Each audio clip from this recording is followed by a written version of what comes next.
Thank you, Dave. You're watching TSN, proud and exclusive home of the CFL and the 2008 Grey Cup game. The Saskatchewan Roughriders open defense of that cup in front of another sellout crowd at Mosaic against the Edmonton Eskimos under a gorgeous prairie sky.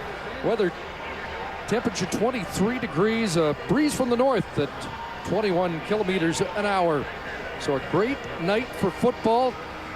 Danny Machocha has 22 new faces in the lineup for Edmonton, hoping to end a 2-year playoff drought, while Ken Miller on the other sideline makes his head coaching debut. The rookie head coach is 3-0, and Glenn, I've never seen that before when the Roughriders took the field, a standing ovation, so the fans are ready here in Regina. Well, they say as tough as it is to win a championship, it's that much tougher to repeat as champion. But the title defense for the Saskatchewan Roughriders and their fans begins tonight. There's J.B. Borum getting set to kick it off. Tristan Jackson and Damian Anderson are back. There's Anderson, and Jackson has lit up the preseason for the Eskimos, drawing some comparisons optimistically to the great Gizmo Williams. Here we go. The Roughriders have opened defense, and this will be Jackson from his 7. A touchdown return in each of the preseason games, but he's swarmed as he hit the 25-yard line. Just 18 on the return as Ricky Ray is back after missing the last 5 games of the 2007 season. The offense behind Ricky Ray in the backfield will be Damian Anderson. Played in 5 games, had just over a 5-yard rushing average last year. The receiving core, of course, the key for the Edmonton Eskimos, and Ricky Ray has always been his go-to guy. Jason Tucker in his 7th year with the Eskimos. Brock Guelph comes over, and there's the offensive line, the Comiskey brothers together. First offensive play, they dump it off, and here's Damian Anderson into the backfield, tracked down by Maurice Lloyd, the middle linebacker, with help from Lance Frazier. Lloyd playing on a gimpy ankle in this season opener. Well, one of the big moves in the offseason for the Saskatchewan Roughriders was the trade of Fred Perry. Replacing Perry will be John Chick and Kitwana Jones at the opposite side, the former linebacker and special teams player. There's your linebacking core. Anton McKenzie replaces Reggie Hunt. And in the secondary, the veteran Eddie Davis leads a group that was all played for the Roughriders at different times in their careers. James Johnson, of course, the Grey Cup MVP, 2nd and long. Ray looks for Fred Stamps, who got a foot down and has a first down at the 39-yard line. Well, Fred Stamps will be a name, I believe, Chris, that we will call a lot when doing Edmonton Eskimo games this year, because he has had a tremendous training camp, and Fred Stamps has now got CFL, the size of the field, getting his waggle down, everything like that takes a little bit of time to figure out. It looks like he's got it figured out. He had a great camp. He should be able to complement Jason Tucker well. A year later than they expected from Stamps, who had appendicitis last year that took him out of the lineup. A bunch formation on a first down. And Damian Anderson straight ahead. And not much there into the teeth of the Saskatchewan Roughrider defense. And of course, Scott Schultz is up there. Maurice Lloyd filled the hole, and Anderson gets perhaps 1 on the play. You know, Scott Schultz comes into training camp a lot lighter, almost a person lighter. I mean, he lost 40 pounds in the offseason, took a little ribbing from the offensive line and some of his teammates, but he feels like he's a lot quicker in that defensive line. He still has that tenacity, but he wanted to get a little bit more foot speed. The man who proudly says he can see his feet for the first time in 6 years. And Dan Comiskey shaken up on the first play, and this has got to be a real concern point already. The veteran all-star on the Eskimos offensive line, who played only 4 games last year, had a calf problem last year and then tore a tricep on Labor Day and missed the final 9. And Comiskey gingerly coming off, and Tim Baker will have to come on in his place at left guard. Of course, Dan was real pumped up this year and that he was going to play with his brother John for the first time ever.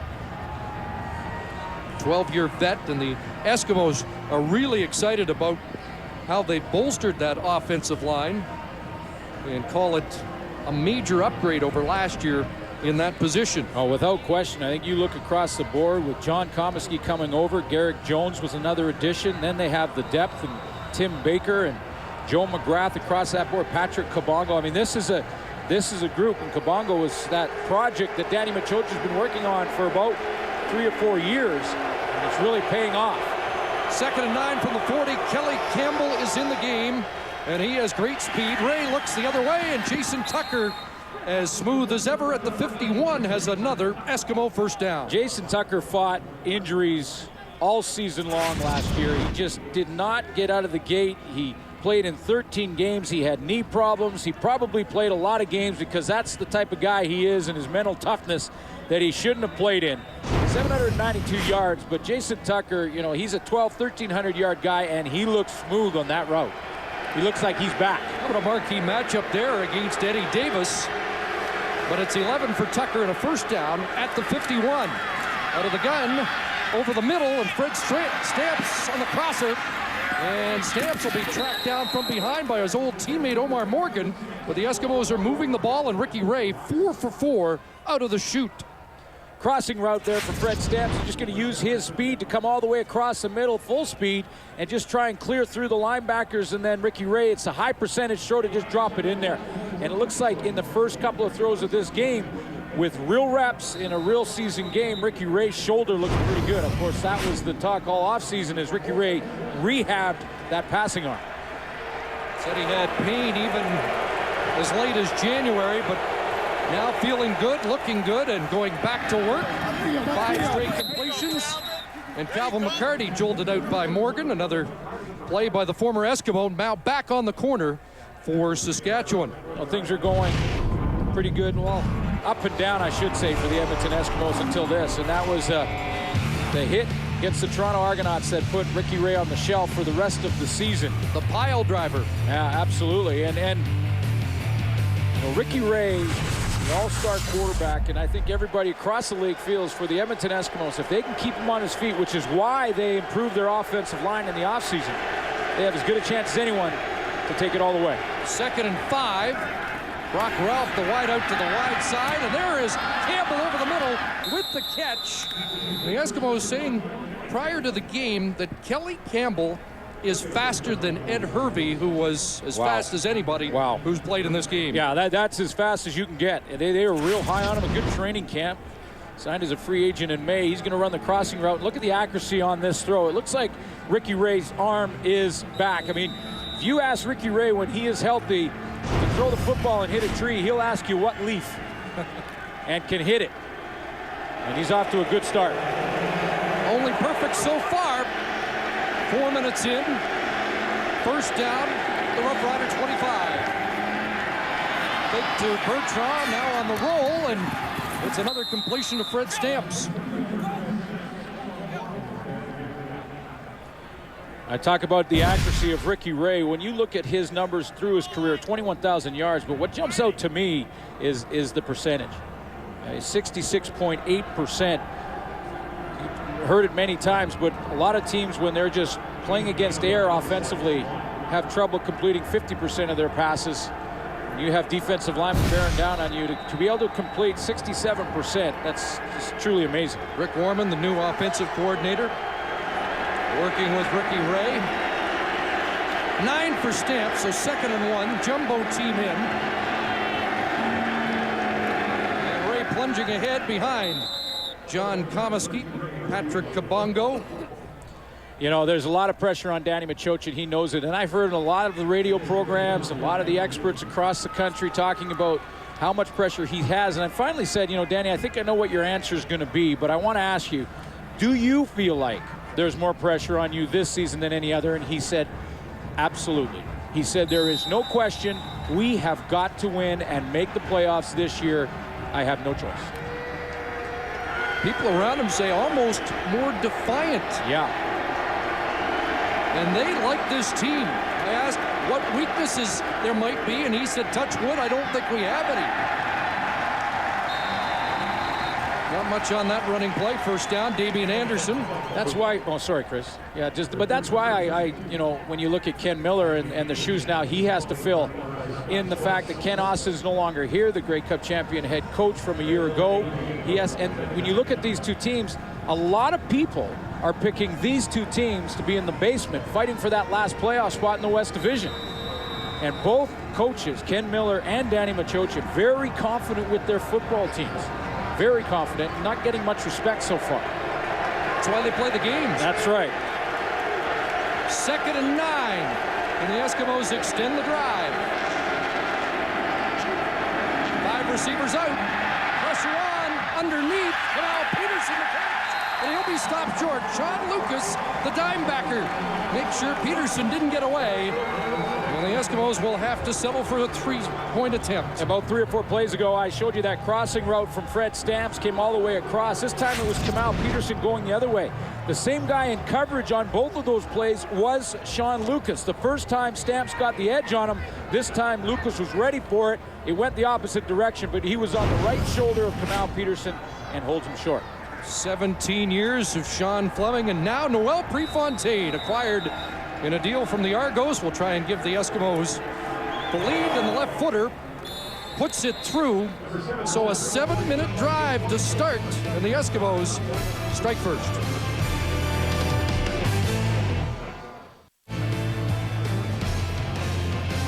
The CFL on TSN is brought to you in part by Rona, proud sponsor of the CFL. Rona, the Canadian how-to people. Well, that was as crisp a drive as I think we've seen. It does result in just 3 for Edmonton, and now the defending Grey Cup champions go to work on offense for the first time, with Marcus Crandall at the helm, making his 12th Saskatchewan Roughriders start. And he is pelted early by Bobby Baranicia, but it's a completion on the far side. But the Eskimos middle linebacker says, welcome to the game, Marcus Crandall. Yeah, back as a starter, and Marcus Crandall right out of the gate is going to have to stand in there on this rollout and take a hit from Baranicia coming off the edge. He's going to roll out to his right, and watch the hit he takes in the very first play of this game to deliver this strike. Gets out to the corner and right in the mouth. But Crandall delivers the strike, and a 7-yard pickup to the 43. And Wes Keats has a first down. Rolling ahead as we check the Saskatchewan Roughriders offense. Everyone in the province of Saskatchewan wants to know if Marcus Crandall can regain the form of 2001 when he was the Grey Cup MVP in Calgary. Wes Cates is the tailback. Andy Fantuz, what a playoff run and Grey Cup game he played last season. And an offensive line with Jeremy O'Day making it into the lineup. He's playing through a little bit of pain, had an ankle through training camp. A couple of speedsters also in the lineup, newcomers, Darius Bowman and Weston Dressler, who have gotten a lot of ink. That pass sails incomplete as there was a mix-up between Crandall and the intended receiver, Andy Fantuz. And here's the Eskimos revamped defensive alignment. And it starts with number 41, who received a Grey Cup ring in the last preseason game from the Saskatchewan Roughriders and is now an Edmonton Eskimos, Fred Perry. And there's the linebacking core with Shadiq Shabazz and Shannon Garrett, the veteran of 14 years in the CFL, still playing very well. 2 newcomers in the secondary, Lenny Williams and Keith Williams. Lenny Williams was there last year but didn't get a lot of playing time. 2nd and 10 for Marcus Crandall. Quick hitter over the middle, close to a first down. Tossed back is Fantuz, but I think forward progress should be the first down. Well, there was the spot. It's going to be at the 53 of Edmonton, so it's going to be just short. Marcus Crandall, I know the fans here in Saskatchewan, the entire province, want to see if Marcus Crandall can deliver what Kerry Joseph did in a different way, and that's to lead the team back to the promised land. And Crandall is a very different style of quarterback. He won't rush for over 700 yards this season. He is a pocket passer, but he's accurate. In fact, he's, many believe, more accurate than Kerry Joseph is as a thrower. And he can read a defense, and that's what they like about him. They're going to run the very similar offense, because that was the Ken Miller / Kent Austin offense from a year ago. And they hope that Marcus Crandall can have the same type of success in a different way. So just inches short of the first down. Crandall comes out, and former Eskimo Stephen Giles will come in on the short yardage situation. They also bulk up with Mark Peranto coming in on the line. Big boys in. Belton Johnson checks in as well.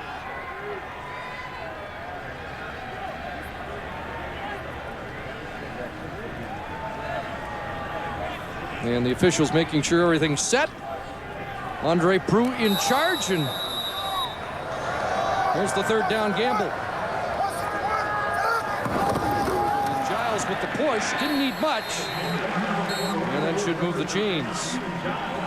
Well, there's no question that Marcus Crandall is the focus of attention, but his offensive coordinator last year, his head coach now, is confident with the man calling the signals. He's a strong character guy, and he's a very bright person who has picked up this offense. You know, he's had an opportunity to work in it for a year, so he knows a lot of the nuances of our offense, and he on the field, he reads defenses quickly. He has a quick, accurate throw, so I think he is just set up for tremendous success. Coach must have been confident, did not play him in the second preseason game that raised some eyebrows. Here's Darius Bowman, and he's driven back on the hit by Keith Williams. But Darius Bowman had 20 touchdowns in his last 2 years in Oklahoma, and they think he can light it up here.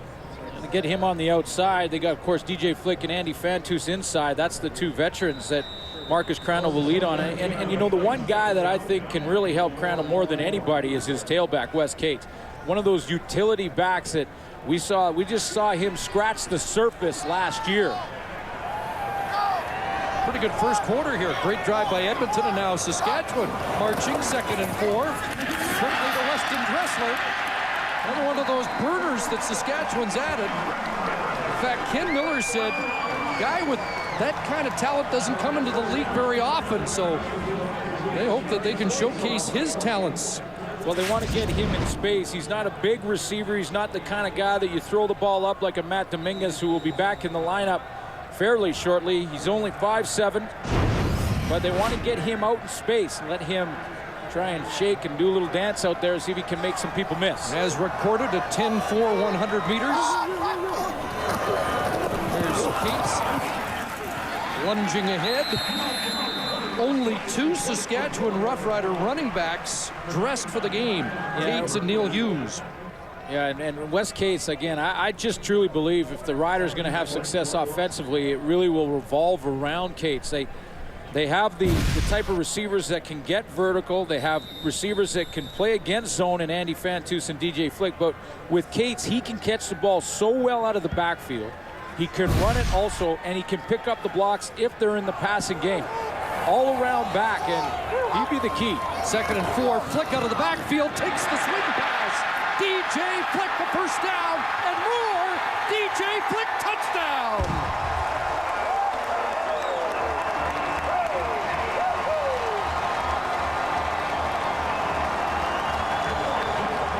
The Roughriders flick the switch, and DJ Flick gives Saskatchewan the lead.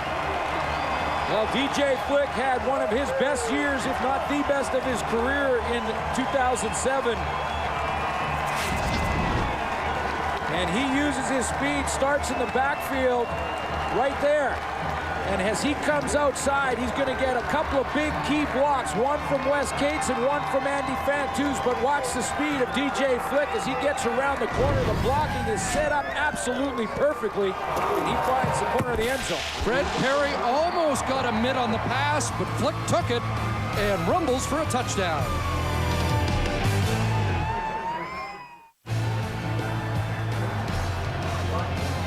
The CFL on TSN is brought to you in part by the 2008 GMC Sierra, professional grade.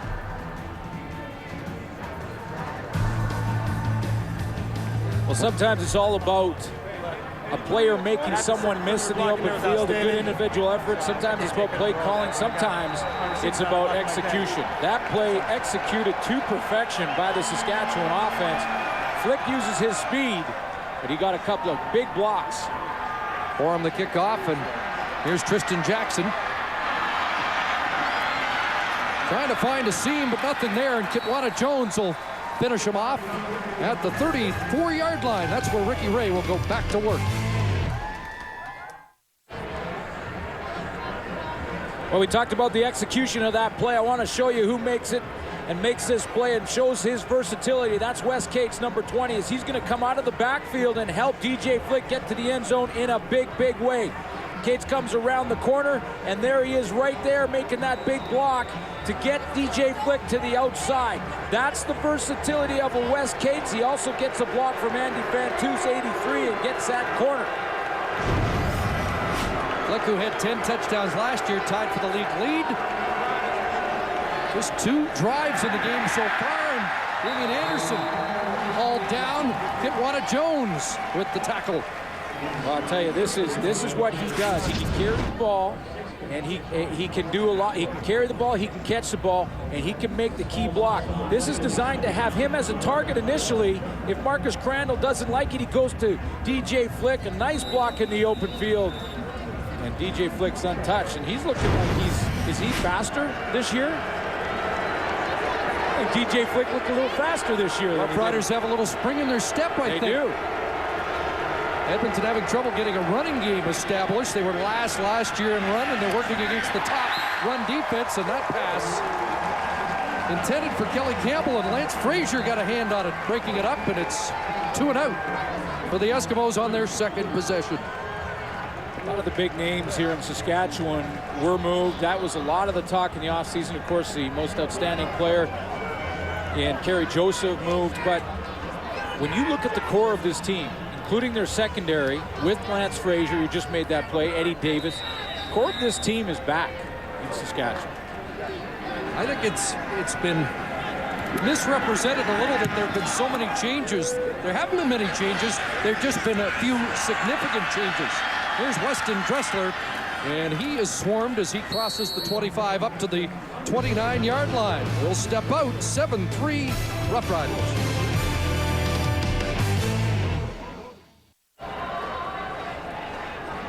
Welcome back to Mosaic Stadium, where Ray Morrison is patrolling the sidelines. Lots has been made about Fred Perry's return. Eric Tillman told me that one of the things he helped Fred Perry do, because Fred wanted to renegotiate a contract within a matter of months, is he tried to facilitate a trade to Edmonton. Now, Fred Perry was a member of the Ottawa Renegades back in 2003, and of course, Eric Tillman traded him then. And the words, according to Fred Perry, were, you can trade me once, you can trade me twice, not 3 times. Hopes to have a statement game today, Chris.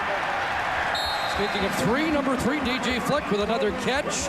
No question that Fred Perry's going to be at the center of things today, and Danny Machocha has been prodding him this week with some quotes about from Saskatchewan that maybe his best days are behind him.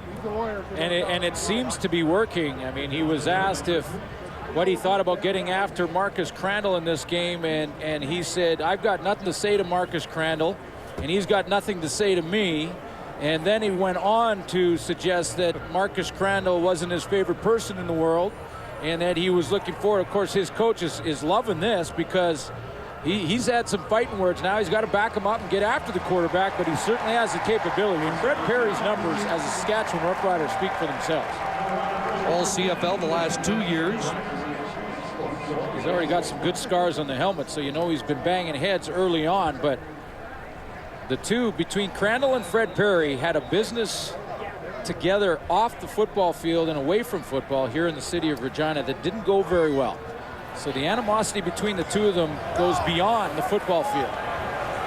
Is a first down at the 39-yard line. Cates takes the handoff, and he is dropped behind the line of scrimmage.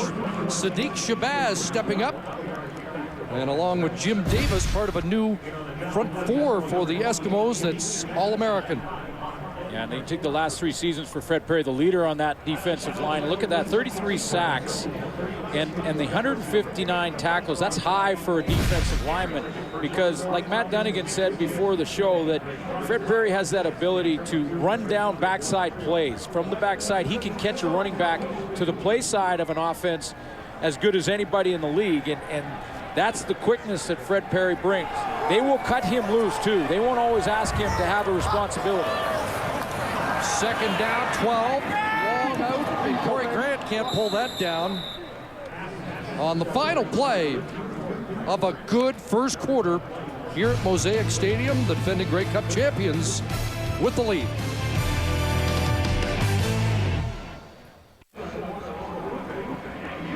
Our first quarter stats are brought to you by Tim Hortons. Always fresh, always.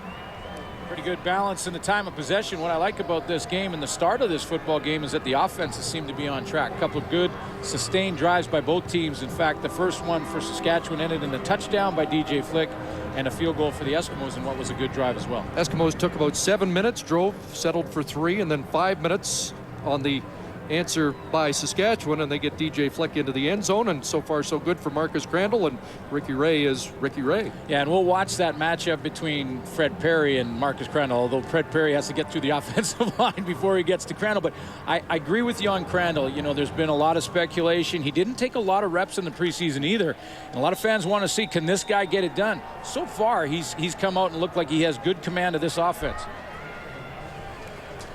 And I'm not sure we had a penalty in the first quarter. So it's been a well-played game. Borum with the kick. And this one bouncing past Tristan Jackson. And out. So a good kick by Jamie Borum. And no return for a return man that's been highly touted in the preseason in Edmonton. A 55-yard kick. The only thing I think when you look, Chris, at the Edmonton Eskimos in that first half, I mean, good numbers and a good completion percentage there for Ricky Ray.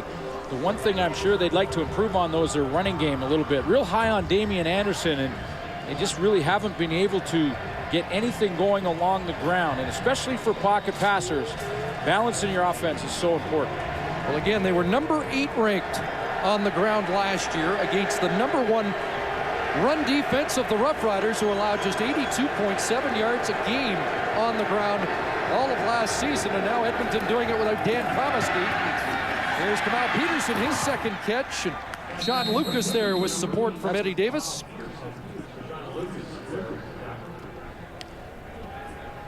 You mentioned the changes for the Edmonton Eskimos, Chris.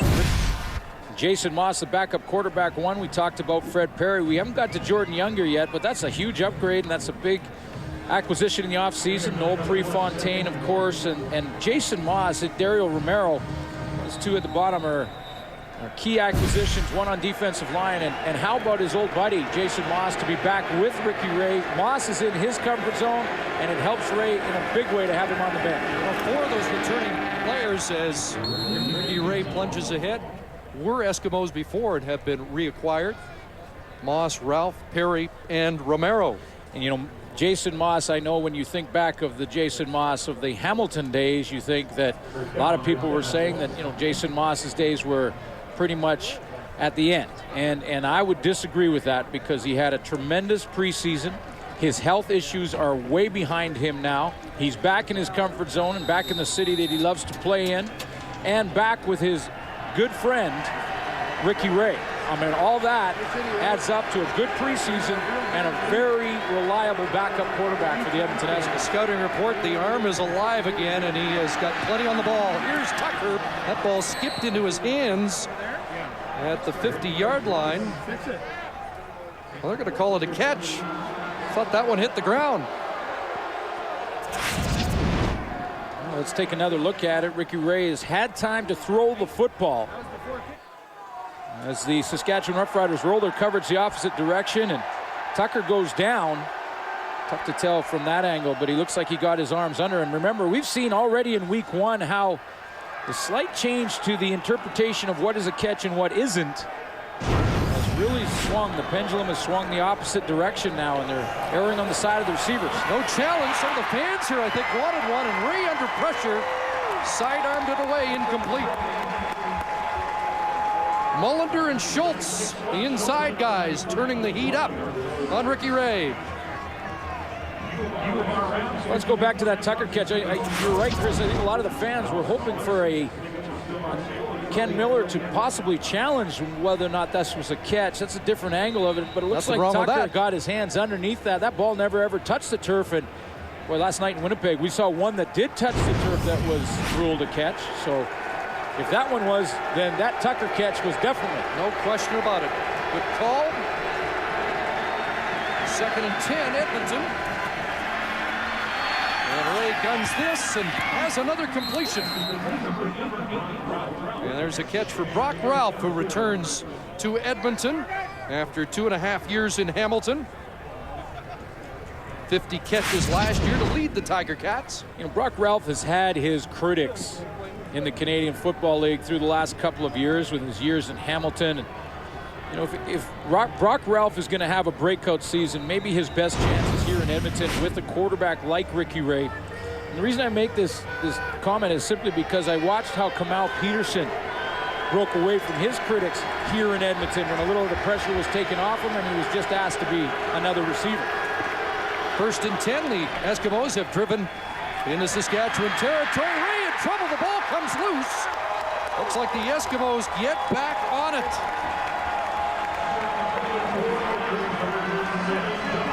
Damian Anderson saves it for Edmonton. After, again, the Roughriders are able to get pressure on the Eskimo quarterback. And they do it from the backside, and it's John Chick right here in the back of your screen. He's going to come all the way around the corner. Great speed rush, and this is why they're high on John Chick. He gets to the outside here in a big way.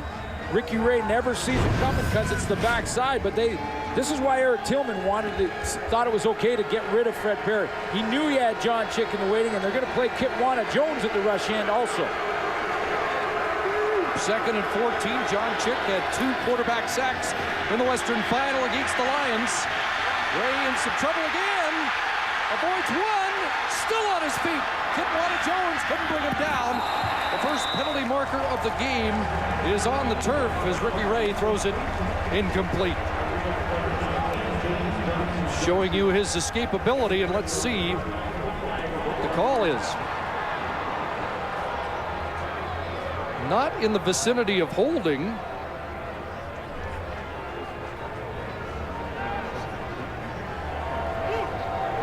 Illegal contact on a receiver. Saskatchewan, 10-yard penalty. Remains 2nd down.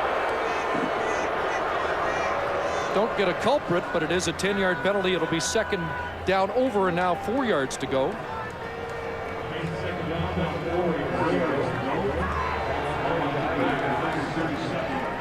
While we have a chance, we want to wish Betty Hutton happy 88th birthday. Her son Dave is the umpire in the game today. And the whole crew wanted to wish Betty, who's a great Rough Rider fan from Hamilton, a happy birthday. So 2nd down over and 4. Here comes the rush again. Underneath, it's a catch for Campbell, his 2nd of the game. 6 different Eskimo receivers have caught Ray passes already. When you see these crossing routes, and we've seen a bunch of them. We've seen Fred Stamps come across the middle. We've seen Kamal Peterson come across. This time it's Campbell. He's coming across the middle, and you think, why don't the Edmonton Eskimos continue to run this play over and over again? Because it always seems the receiver, doesn't matter who it is open. Well, that type of pass route takes a lot of time to execute. You have to come from one side of the field to the other, so your quarterback has to have time in the pocket to complete it. So far, Ricky Ray has had that time. Pickup of 10 for Campbell. 1st and 10, Edmonton. Damian Anderson, a hole.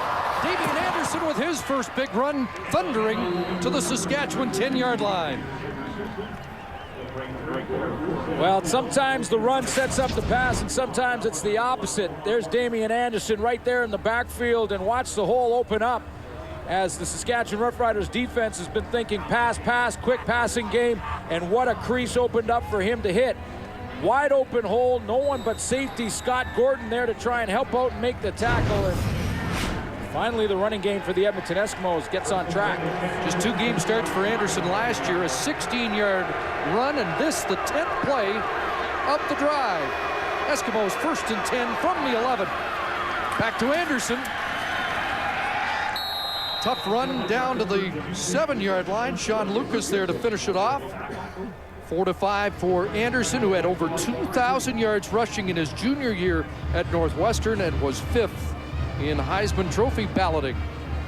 And one of the reasons that Edmonton could make the trade to send Tyler Ebel to Toronto and get Jordan Younger on the corner, because they knew they had Damian Anderson, who re-signed as a free agent in January. Got a challenge from A.J. Harris in training camp, but the Eskimos stick with the guy who finished last year with them. Ball on the 7. It's 2nd and 6. Ray in trouble and gets it away for Campbell in the end zone. Incomplete. Lance Frazier in coverage. And the Eskimos will have to settle for 3. Kelly Campbell's trying to run the corner. He's right here. He's going to try and get that outside position, which he does, but he is forced to bubble by Lance Frazier. In other words, you see how Lance Frazier slid underneath the hip, so that ball had to be perfectly thrown up and over the top. Well played by Lance Frazier to get that body position back to the inside shoulder. So Prefontaine back into the game. I'm still having, this is different to see Noel Prefontaine in an Edmonton Eskimo. Splits the uprights, and he's off to a good start in Edmonton.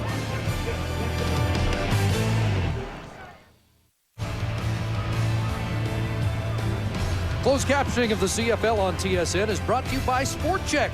When you're in the zone, time almost stands still. Getting into the zone begins with Sport Check. Sport Check, the power of sport. Played 2 Eskimo drives. One 6:51, 12 plays. The other 12 plays in 7 minutes 23 seconds, both resulting in field goals. 2 offensive drives that are great for your defense. Keeps them on the bench. Here's Weston Dressler, the speedster out of North Dakota. Unable to find a seam. He brings it up to the 28-yard line. We'll step out to be right back to Mosaic.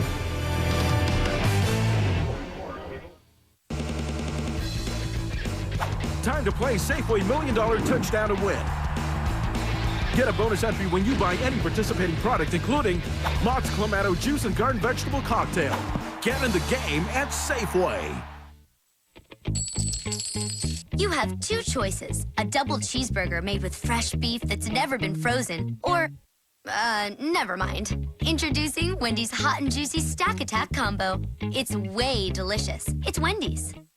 There's an unwritten code in Canada. If you live by it, chances are you've left your coat on some pile and knew it wouldn't get stolen. You've never made a move on your buddy's girlfriend. You know that on a road trip, the strongest bladder determines the pit stops. You've kept all your hockey trophies. You've replaced someone's pint if you knock theirs over. If your buddy's in trouble, you've got his back. You clap for the dancer even though she shouldn't be a dancer. You've used a blowtorch to curve your stick. You've used your arm as an ice scraper, and you've grown a beard in the postseason. This is our beer, Molson Canadian.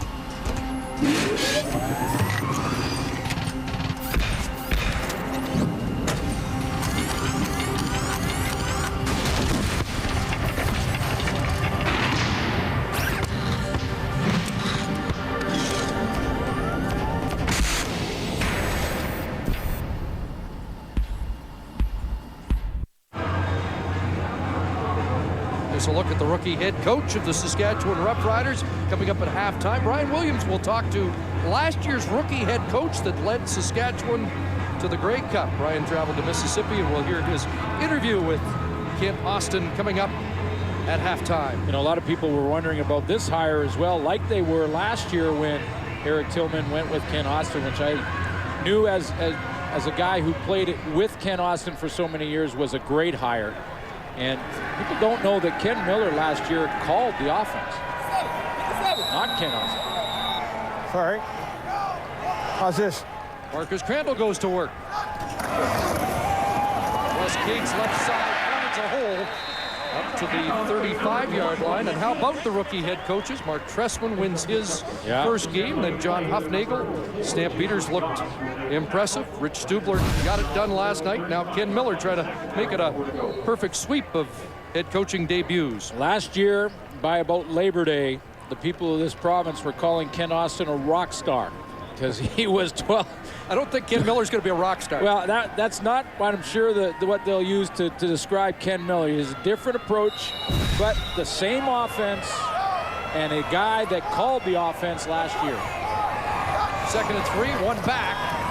And Crandall has Andy Van to catch the first down at the 46 for the Chatham David, who took the Grey Cup back to Chatham in the offseason. generated some money for minor football, took it to the University of Western Ontario as well. Well, just nudging on that 1,000-yard year for Andy Fantus in the regular season last year. He sits down in the zone here, but he had a tremendous playoff run. In 2 playoff games, just shy of 200 yards and 12 catches last year, and in the Grey Cup, 4 for 70 and a touchdown. You can't get much better than that. 12 for Fantus, fake to Cates, and now a little underhand, and Wes Cates goes across midfield. Little submarine action from Marcus Crandall. And he kind of slipped that ball underneath the guy who's trying to hunt him down in Fred Perry. Perry stepped up on the line. He wanted to get after him. There's Perry right there. He wants to come upfield and go after Marcus Crandall, and Crandall freezes him with the play action. Now he's got to chase him down. Watch him scoop it right underneath Fred Perry's hands. The hunter has found the prey a little elusive so far. He has. I don't think Fred Perry has put a hit on Marcus Crandall just yet. And Crandall now has deployed 6 different receivers in this first half.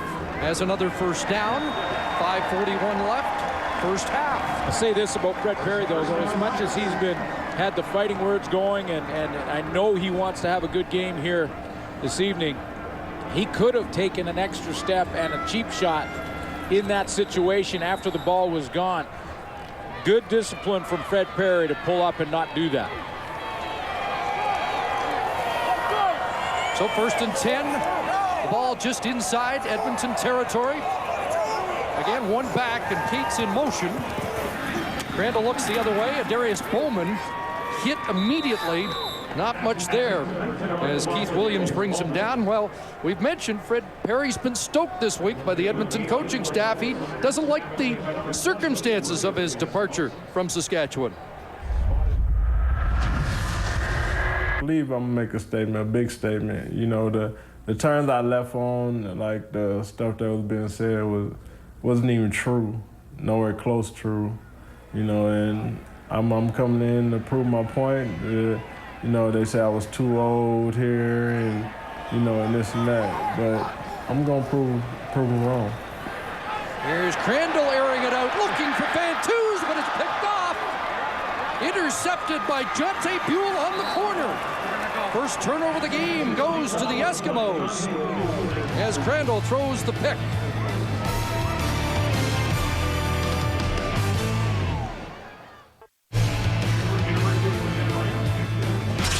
TSN action continues Thursday with a doubleheader of provincial rivalries. Game 1, the Tiger Cats take on the Argos in Toronto. Game 2, it's the Calgary Stampeders, who look so good in their opener, taking on these Edmonton Eskimos. Live coverage begins at 7 Eastern, 4 Pacific, and both games are available on TSN HD. So Jonte Buell, who broke a wrist last year, played only 4 games, has the interception. The Eskimos have the ball. Damien Anderson, the carry, and he's wrapped up quickly by John Chick. Yeah, that wrist injury ended his season last year. Played 13 games in 2006 and has just won the career interception. He just doubled his interception totals on his career, and he falls off his zone coverage and leaves his man in his area to get underneath that throw to Andy Fantus, and Marcus Crandall doesn't count him in the coverage because he was supposed to be up in the flat and then just dropped off. That's a veteran move for Jonte Buell in year 3. Good news for the Eskimos, who were last in takeaways in 2007. And the Eskimos, I believe, have called a timeout. Timeout, Edmonton. As they look at 2nd and 10 from their 20. Suits, Edmonton's been impressive in this game offensively, and yet they haven't really played as advertised. They were going to be a more aggressive team, more vertical team this year. Haven't seen that yet. No, we haven't, but we have seen a lot of those crossing routes. Fred Stamps, Kamal Peterson. There are routes in that package that move the ball vertically. In other words, there's a short crosser at about 7 or 8 yards, a deeper one, and then post patterns in behind it that are the big plays, the 30, the 40-yard throws. Now, Ricky Ray hasn't elected to go that way just yet, but that is in the package when you have crossing routes. Ricky Ray has not lit up Saskatchewan defenses in the past. His last 8 starts against the Roughriders, he's had 3 300-yard games, but 5 times under 250 yards passing. Pressure there, got it away, and it's a completion. Kamau Peterson with the catch, brought down by the Grey Cup MVP James Johnson. Close to a first down, however. Kamau Peterson had to recognize this pressure in a hurry, and he had to get open and get his body around and make sure he presented a target. He sees the blitz coming from the linebacker, so he has to get out there in a hurry and give his quarterback a chance to get the ball out of his hands, because this is what Ricky Ray was facing. Anton McKenzie. McKenzie off the edge, the measurement, and inches short of the first down on that catch by Peterson. Top receiver for the Eskimos last year, 1,000-yard season, 80 catches, 10th in the CFL. Yeah, and going to Edmonton, there was a lot of critics when it came to Kamau Peterson, and he just settled in nicely. And I think Danny Machocha can take a lot of credit there, standing right in front of him, because he basically said to Kamau Peterson, don't worry, we have Jason Tucker, we have Ricky Ray, just go and play the game. I think Brock Ralph could fall right into that same type of category. The Buffet boys dig in on this third down gamble, and the plunge forward, crossing the 30 for the first down. As we approach 3 minutes remaining in this first half, and they have given the 3-minute warning, so we will take a timeout. Roughriders leading by a point.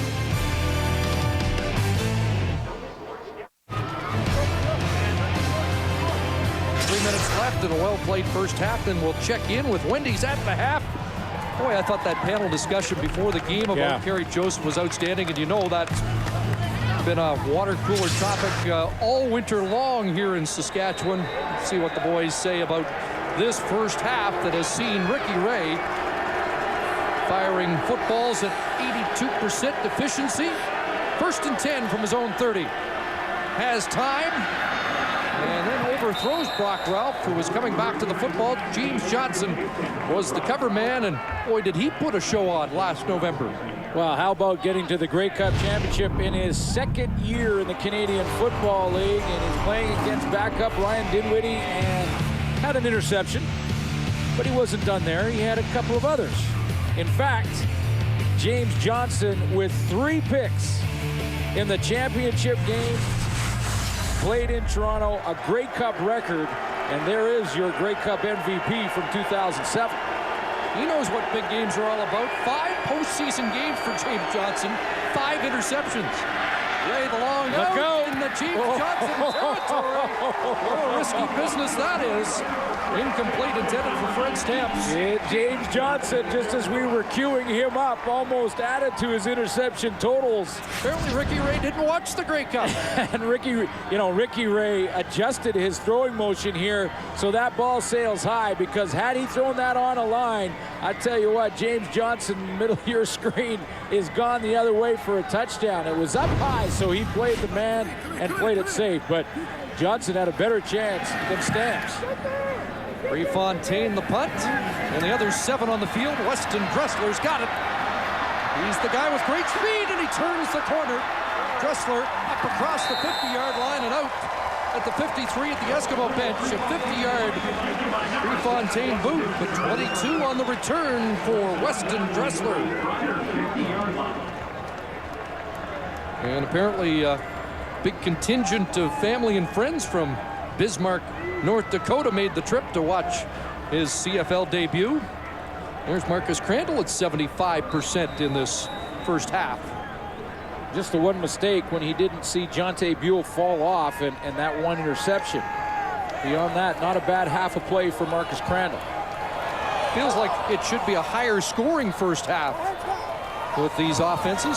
7-6 the score. Riders the lead, and that pass incomplete. And defenses will start to adapt as well. I mean, that's what you do. You watch the game goes on, and then you're starting to make adjustments as you see what's happening. Remember, this is week 1 in the regular season. Rick Campbell is the defensive coordinator for the Edmonton Eskimos, and he's down on the sideline. So he takes a look, and he can see what the Saskatchewan Roughriders are trying to do, make the adjustments from there, and that's happening, of course, on both sidelines. 2nd and 10 at the 52.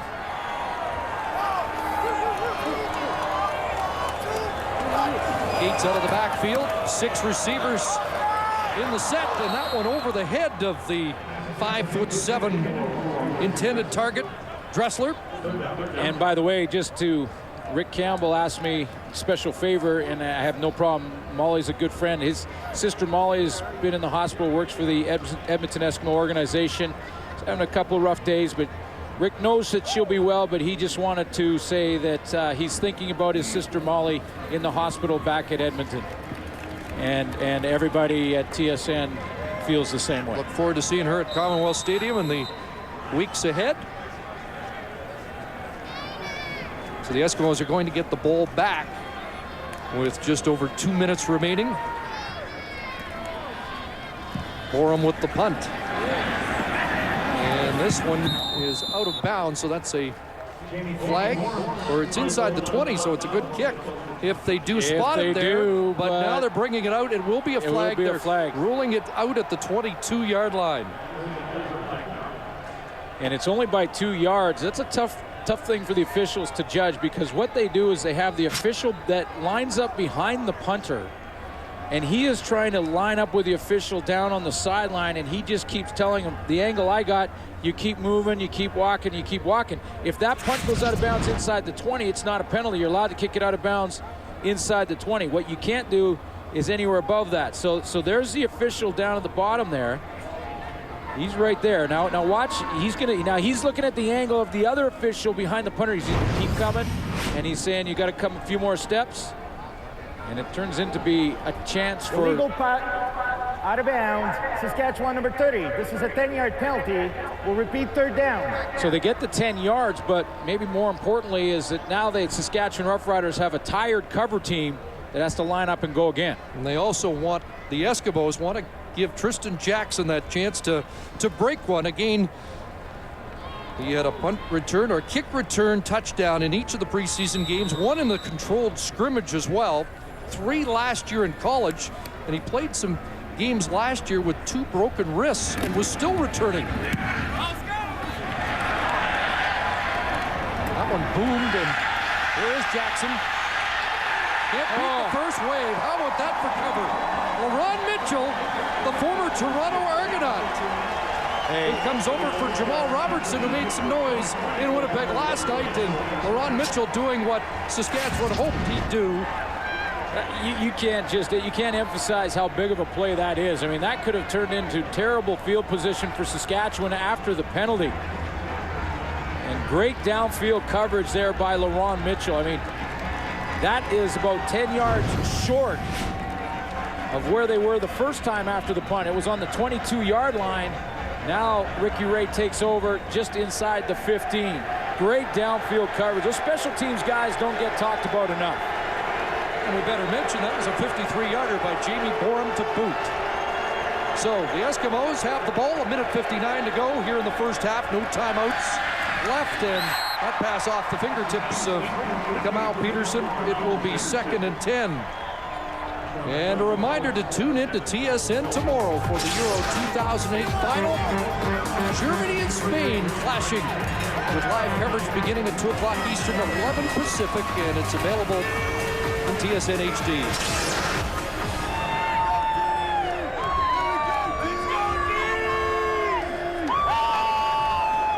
Fans soaking up the prairie sunshine. And everybody in Saskatchewan stoked about this football team. A sellout at Mosaic Stadium. 2nd and 10. Ray lots of time. Brock Ralph isolated against James Johnson. And Johnson won't let him by.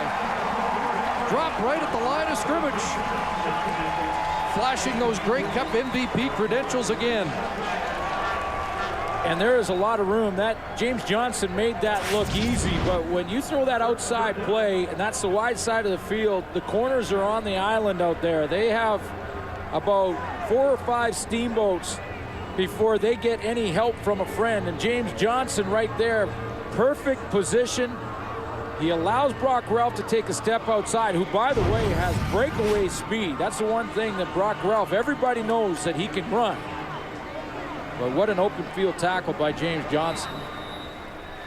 Now we go back to the Borum punt, the LaRon Mitchell cover. Yeah. And in that field position game, Roughriders are going to get the ball, in all likelihood, in great field position with some time to add to their lead. Prefontaine lets the clock run down. And it will be a time count violation. And are the Eskimos getting ready to concede a safety?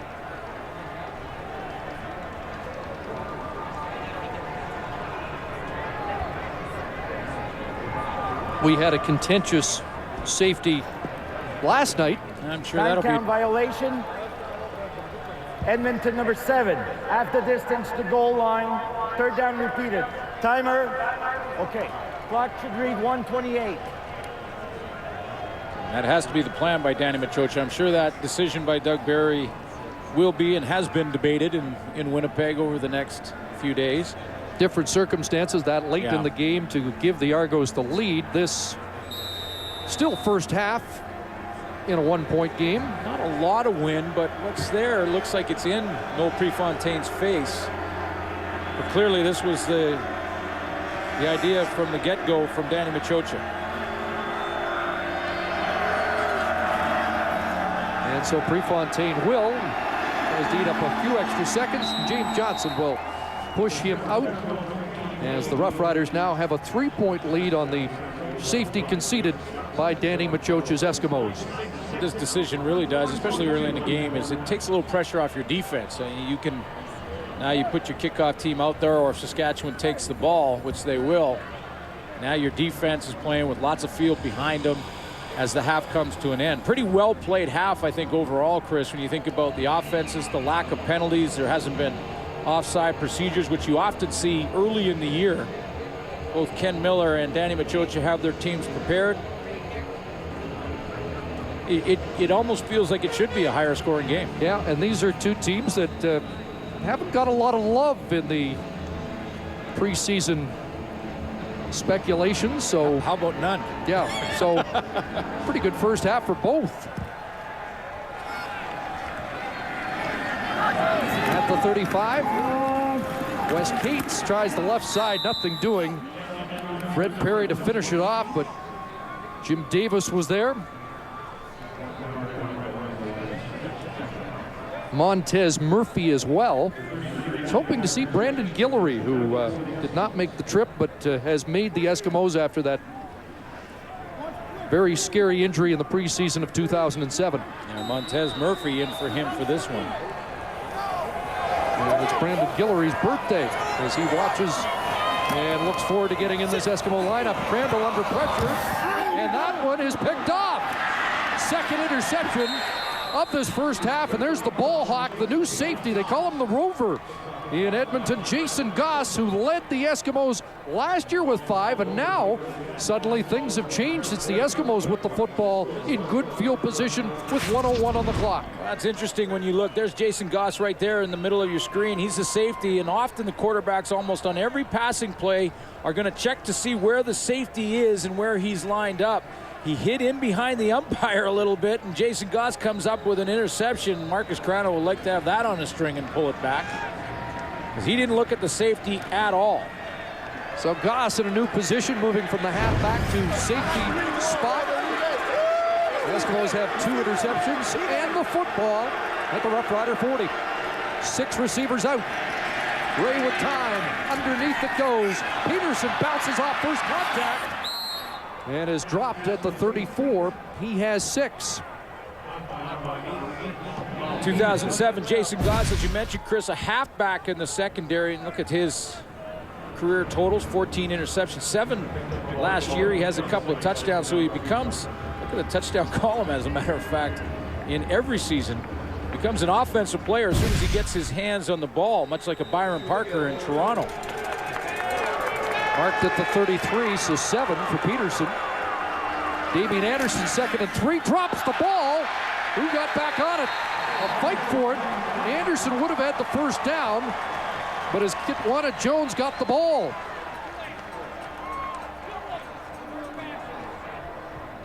And as they unpile, it looks like the Eskimos have maintained possession. And a first down. It was Omar Morgan on the wide side that jarred the ball loose. Edmonton lucky to hang on to that one. In that they're in field goal range right now. Clock moving, 40 seconds to go. 1st and 10. And Ray just shoveled that away. Didn't get it to the line of scrimmage. And a flag down, but it's going to be a holding call. I'm sure if we weren't going to see a grounding penalty as well.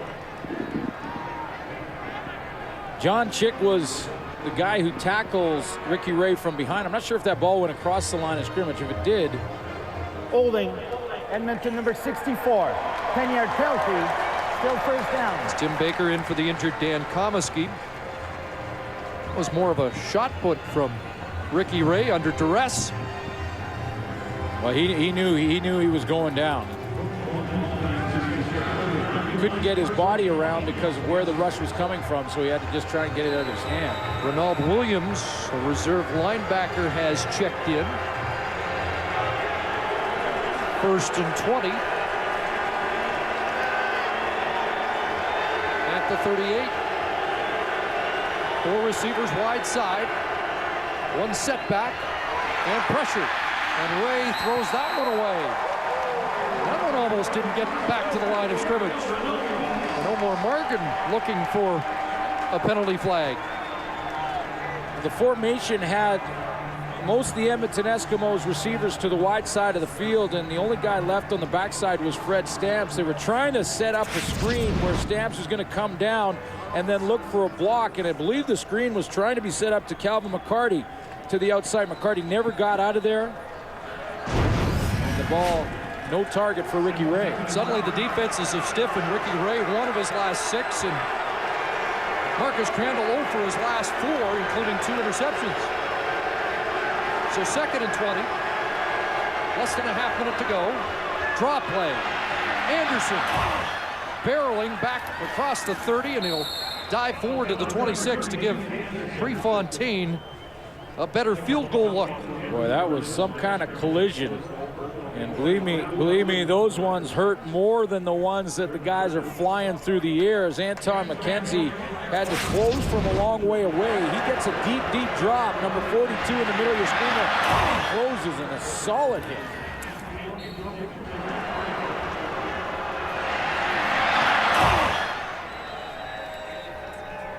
Surprised there were no airbags released after that. So Prefontaine on from 34 yards out.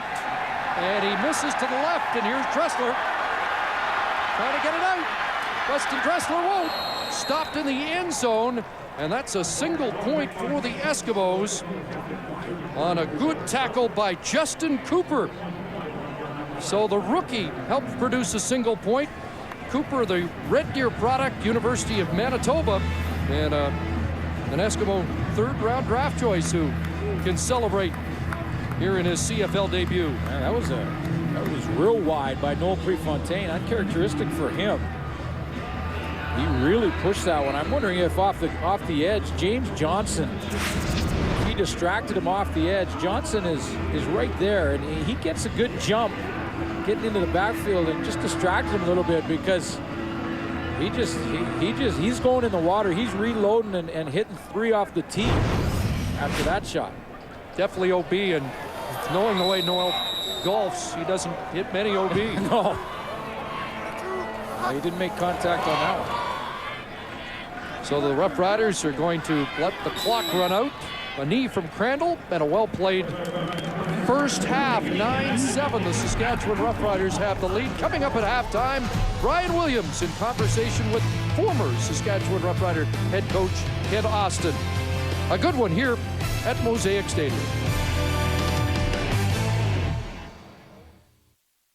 This telecast is copyrighted by TSN and the CFL for the private use of our audience, and any other use of this telecast or of any pictures, descriptions, or accounts of the game without the CFL's consent is prohibited.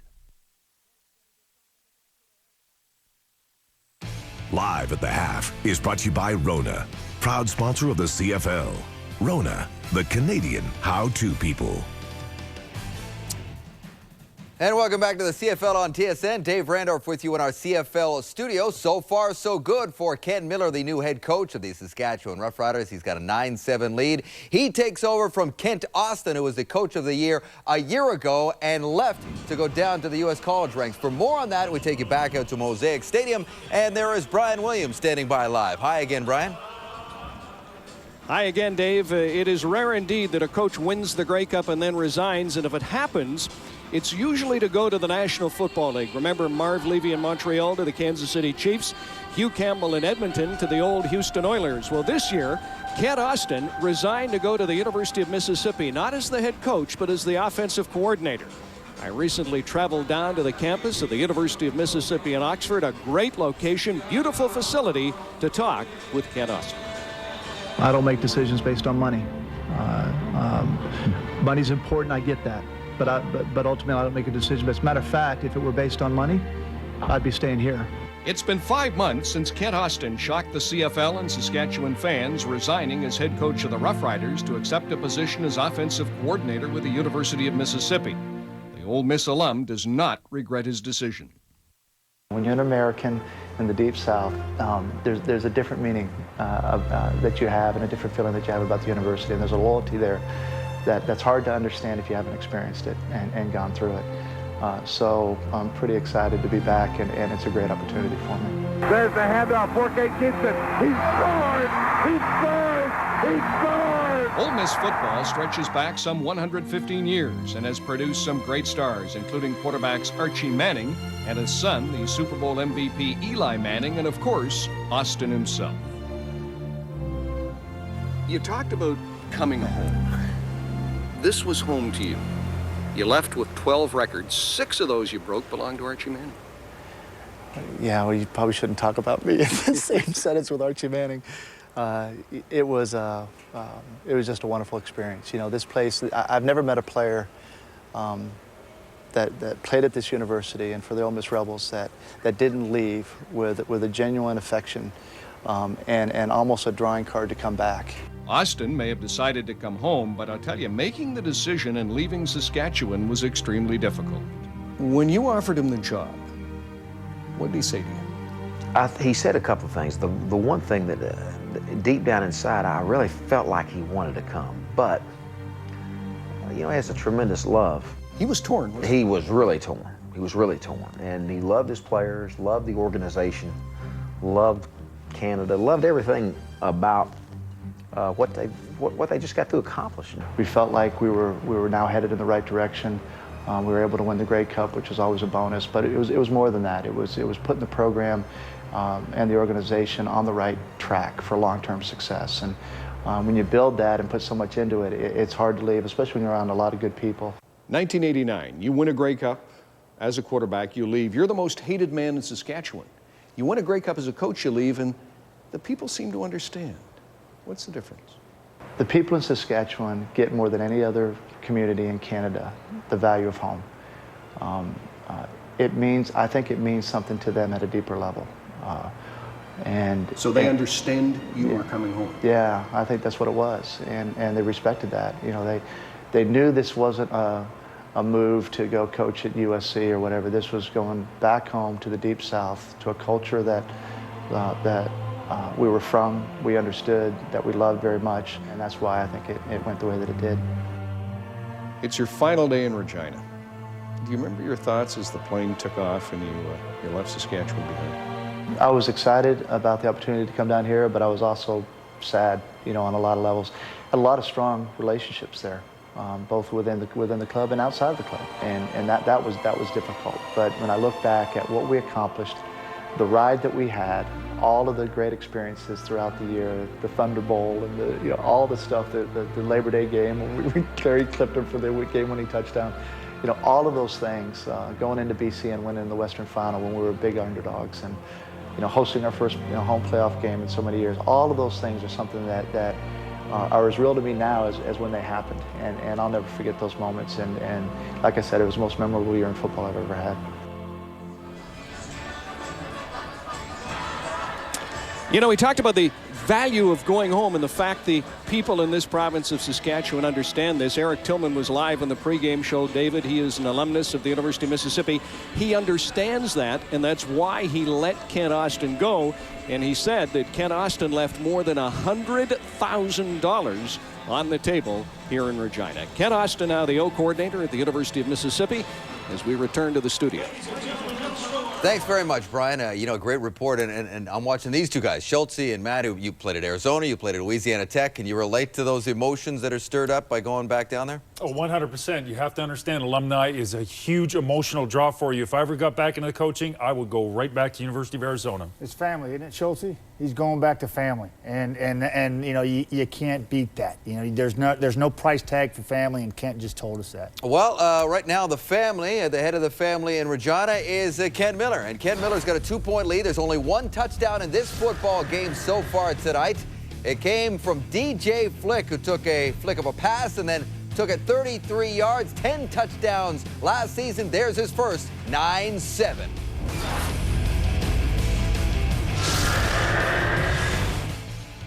Welcome back to the CFL on TSN. Here are the halftime numbers brought to you by Tim Hortons. Always fresh, Matty.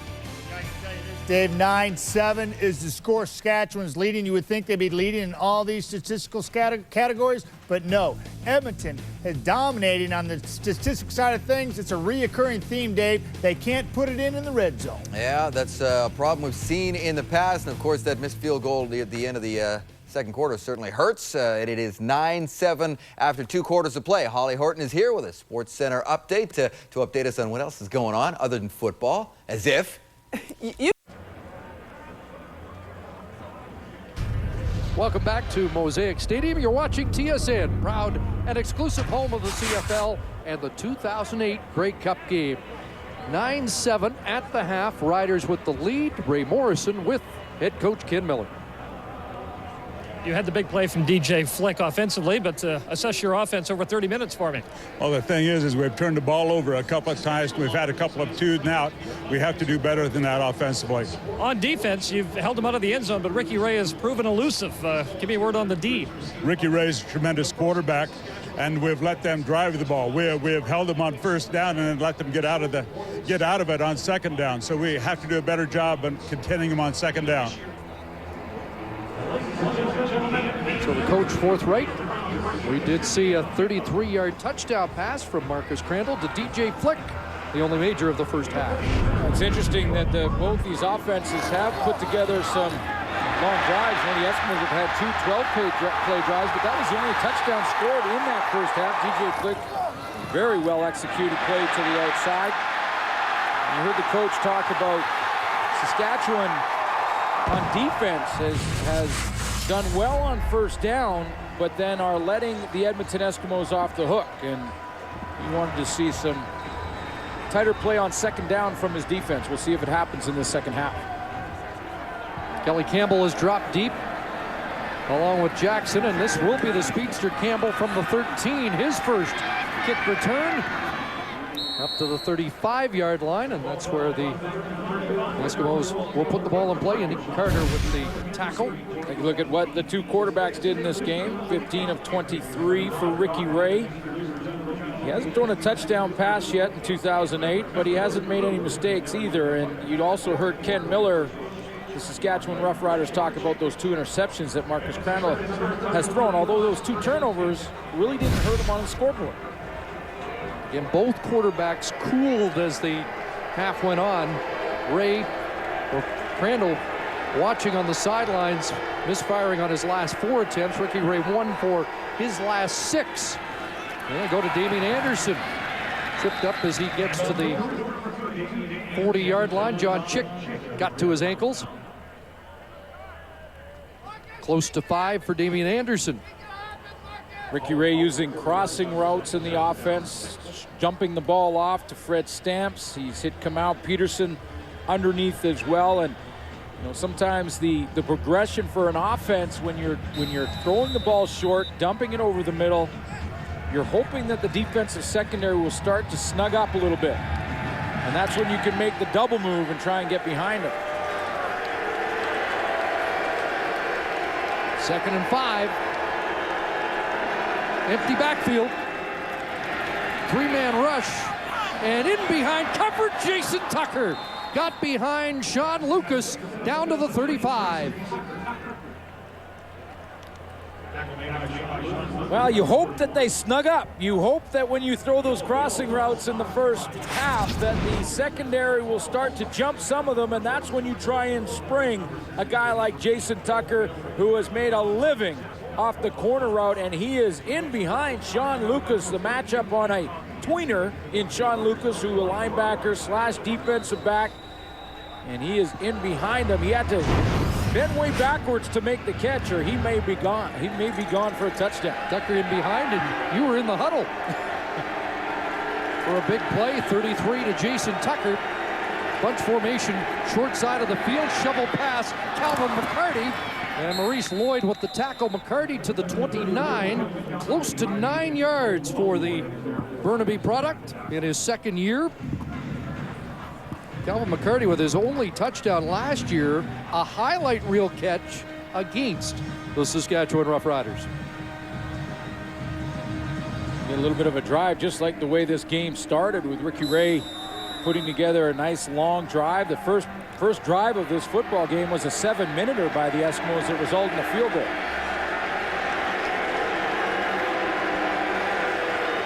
Second and a yard. Ray off the left side, flags down. He'll have the first.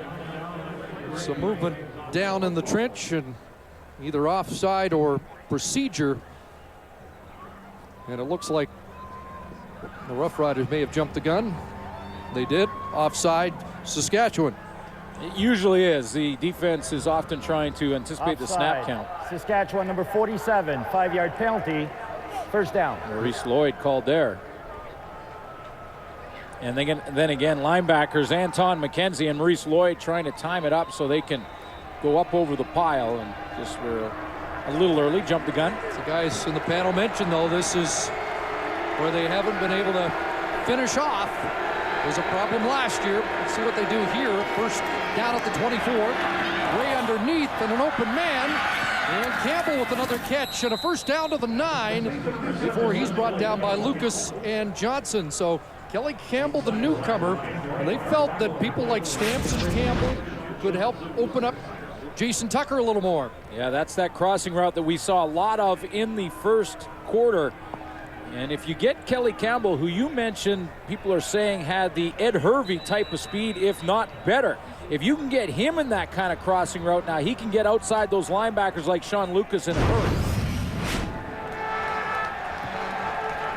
Too many men in the huddle, and a penalty against the Eskimos, costly inside the 10-yard line here. This is the part in the field where when you go back to 06 and 2005 with Ricky Ray and Jason Tucker.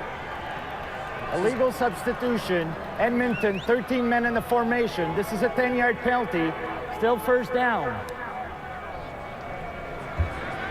You go back to 06 and 05, when you get down in this part, you talked about they've had some problems last year and this game getting in the end zone. This is where Tucker used to try and run that corner route. First and goal from the 19 after the penalty. Bunch to the short side. He looks that way. McCarty out of the backfield, and he's pushed out at the 14-yard line. So 5 there. Third trip inside the 20 for the Eskimos. Go back to 06, Chris, and this is where what Ricky Ray would like to do is he'd like to get Jason Tucker. He'd like to get him out here somewhere, either short side or wide side, doesn't matter. And then what he does, he runs this route right like that. And in 06 and 05, that was their touchdown play. It's called the corner route because the receiver from inside position goes towards the post and then back to the corner of the end zone. It was the Tucker play that was gold. Defenses knew they were going to do it, and they still executed it. We'll see if we get it here. He's on the wide side. Marcus Adams out. Ronald Williams, an extra linebacker, in for Saskatchewan. Here comes the rush. Ray just gets it away. Looking in that corner, and it's dropped. James Johnson had a shot at it. And Ray fortunate that wasn't picked off. Well, we get exactly what we drew up. Here you go. There's Tucker right there, and what he's going to give you is what? The corner route from the wide side of the field, but it looked like the Saskatchewan secondary had read the playbook, or at least they did their scouting report properly, because you could see good coverage back there from both Lance Fraser and the corner. So they were in good position, and Tucker tried to turn around. He got all tied up with James Johnson. And it was Fraser that missed the interception. Anton McKenzie caused the pressure, and Noel Prefontaine kicks the field goal. And the Eskimos have the lead, 10-9 here in the third quarter.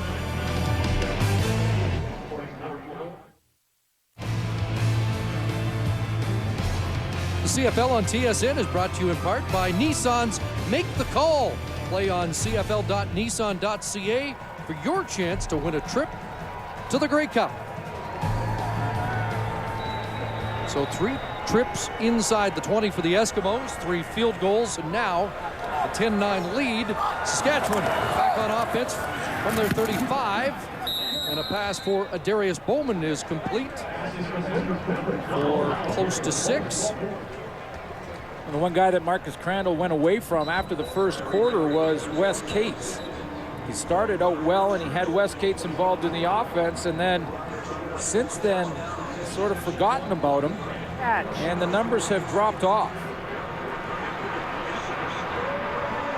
One thing you know when you're using as a quarterback your tailback in the passing game, it's low percentage throws. It's not, or high percentage throws, I should say. It's not a risky throw to go to the back.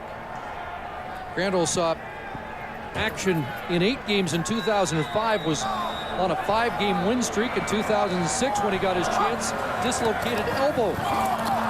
Quarterback draws going nowhere on 2nd and 5. And that was the newcomer Jim Davis out of Virginia Tech, who was cut by Calgary last year, who snuffs the quarterback draw call. Well, this is a lot different looking quarterback draw than it was a year ago for the Saskatchewan Roughriders. A year ago, that was Kerry Joseph, and that's one thing that a lot of the critics of Marcus Crandall have said, that that's the element that Rough Rider fans had a year ago that they don't have now. They get an improved passer in the accuracy department possibly, but they miss that running ability, and Jim Davis just cut him down. Jamie Borum to kick it away. Tristan Jackson awaits. High but not deep. No yards call. And Ron Mitchell's there to bring Tristan Jackson down, and that should be a 15-yard. No yards against the Rough Riders.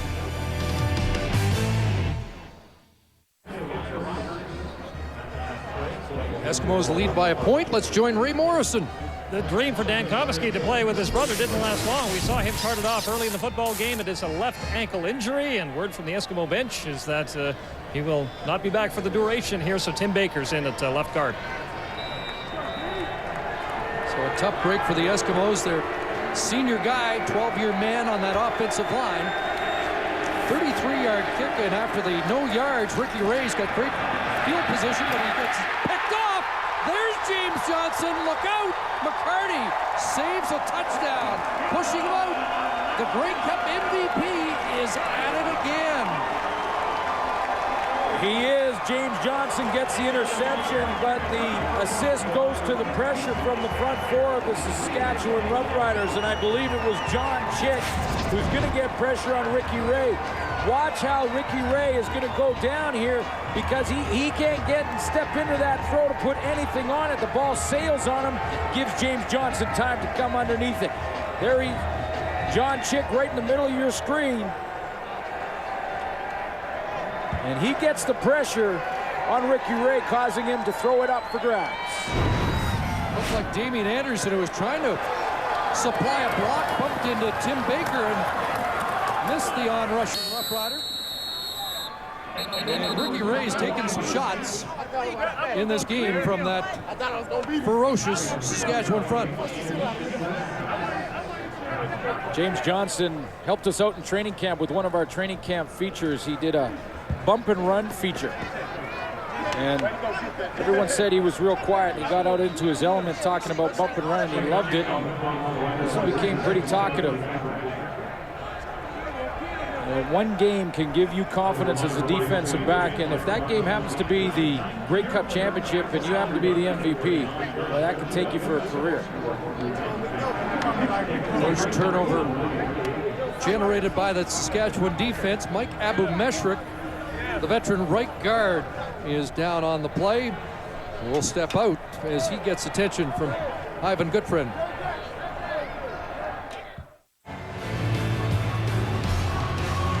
The CFL on TSN is brought to you in part by Nissan's Make the Call. Play on cfl.nissan.ca for your chance to win a trip to the Grey Cup game. Abu-Meshrik makes his way to the sidelines. Boy, all the Roughriders had great off-season experiences. One for Mike was walking into a bank and getting a standing ovation from everybody in the bank. Here's Corey Grant with a catch just inside the 30-yard line and close to a first down. After the James Johnson interception, the best starting position for the Roughriders in this game. Here's a stat for you when it comes to the Saskatchewan Roughriders in 2007. 12-0 when they won the turnover battle, so that's a big turnover. You talk about Mike Abu-Meshrik when we were doing our training camp tour and talking to all the football teams about the new coverage, TSN, and how excited we are about it. Mike Abu-Meshrik was a little late for the meeting and bought the entire team chicken. So I feel a little responsible for that. Somewhere along the way, I'm going to have to make it up to Mike Abu-Meshrik because it was our meeting and it was the only reason the team had to get together, and we kind of slept in. Which in the middle of training camp is, it happens. I know that once you signed your new contract extension, you get a standing ovation whenever you go to the bank. Yeah, right. But Mike's one of the good guys. Yeah, absolutely. And great for a quote, too. And, you know, speaking of a good guy, I mean, he didn't have to do it, but he comes right after the meeting and, sorry, guys, you know, and he's apologizing and shaking our hands. It was, well, one of the Mike, no problem, you know. One of the indelible images was him carrying the cup off at Rogers Center for the fans, and Mark Paronto will come in to take his spot. And it's third and less than a yard. So Paronto right into the thick of it here in place of Abu-Meshrik. Crandall plunges ahead behind Paronto and should move the sticks. A little bit of juggling in that offensive line in the Saskatchewan Roughriders. The guy you're looking at right in the middle of your screen, Glenn January, is the newcomer, part of the Kerry Joseph trade, and that's something that's maybe not talked about enough. Eric Tillman looking towards that left tackle position and how important that left tackle is. And everyone talked about Kerry Joseph leaving, but to have a guy that you could play at left tackle like Glenn January, and he's played well here, that's huge. And Gene Mikowski in his 220th game, the former left tackle, moves into guard. Old Faithful, still a huge part of that offensive line. First down, play action fake on a roll. Crandall, Andy Fantuz with a catch down at the 18-yard line. You know, that's, and when you talk about that left side now, Glenn January out there at tackle, 13 games last year, and Gene Mikowski. And we haven't talked about Fred Perry. Coming out of the beginning, we talked about how he was so fired up to get after Crandall. While he has not been in that backfield over basically 3/4 of play here in this football game. And he's often matched up against January and Gene Mikowski on that left side. They've done the job so far. First down catch of 10 yards for Fantuz. This is the first time the Roughriders have been inside the 20 on the day. Fake to Cates, Crandall again. Here's Fantuz again. Out of bounds inside the 5. You know, two things here. That's a couple to Andy Fantuz now getting involved in the offense, but one is that Marcus Crandall now, with great patience, there's Marcus Crandall right there at shotgun. He gets outside, and how many times have we seen quarterbacks want to get greedy here? They have lots of time. They get outside. They want to look deeper. They want to look to the end zone. But Crandall makes a great decision to drop it off to an open Fantuz, move the sticks, and now they're right on the doorstep.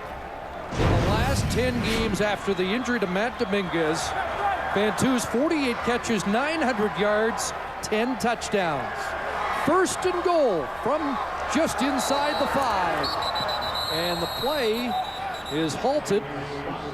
And is this a time count, or did somebody move on that time count violation against the Roughriders? A costly penalty down in that area of the field. It's early in the season. Time count violation, Saskatchewan number 8, 5-yard penalty, still first down. You know, it's early in the season, but we've seen a couple of penalties in the red zone for both these teams, the Edmonton Eskimos and Saskatchewan. Those are ones that really put you in a hole. I mean, you're in that passing mode now if you're Marcus Crandall, whereas you saw on that first down he was handing it to Wes Cates. Now he's basically in passing it in that area where he has to throw. Just the 8th penalty of the game. Been well played. Cates straight ahead, touchdown. Cates took it from him. Took it right out of his hands. He saw something. Crandall was going to pull that and get to the outside and try and throw it, and Cates grabbed it and yanked it out of his hands. Well, we wondered if they were going to use Wes Cates more. He took matters into his own hands. Oh, did he ever? Here he is right here. Wes Cates. Watch how Crandall's got it at the edge there. He's going to pull it out, and Cates just rips it away from him, and Crandall's, okay, well, you saw something, take it. And did he ever? He surprises the Edmonton defense after the penalty. It looked like it was a passing down, and they go with that little draw. Extra point is through, so the Roughriders cash 7 after the turnover and regain the lead.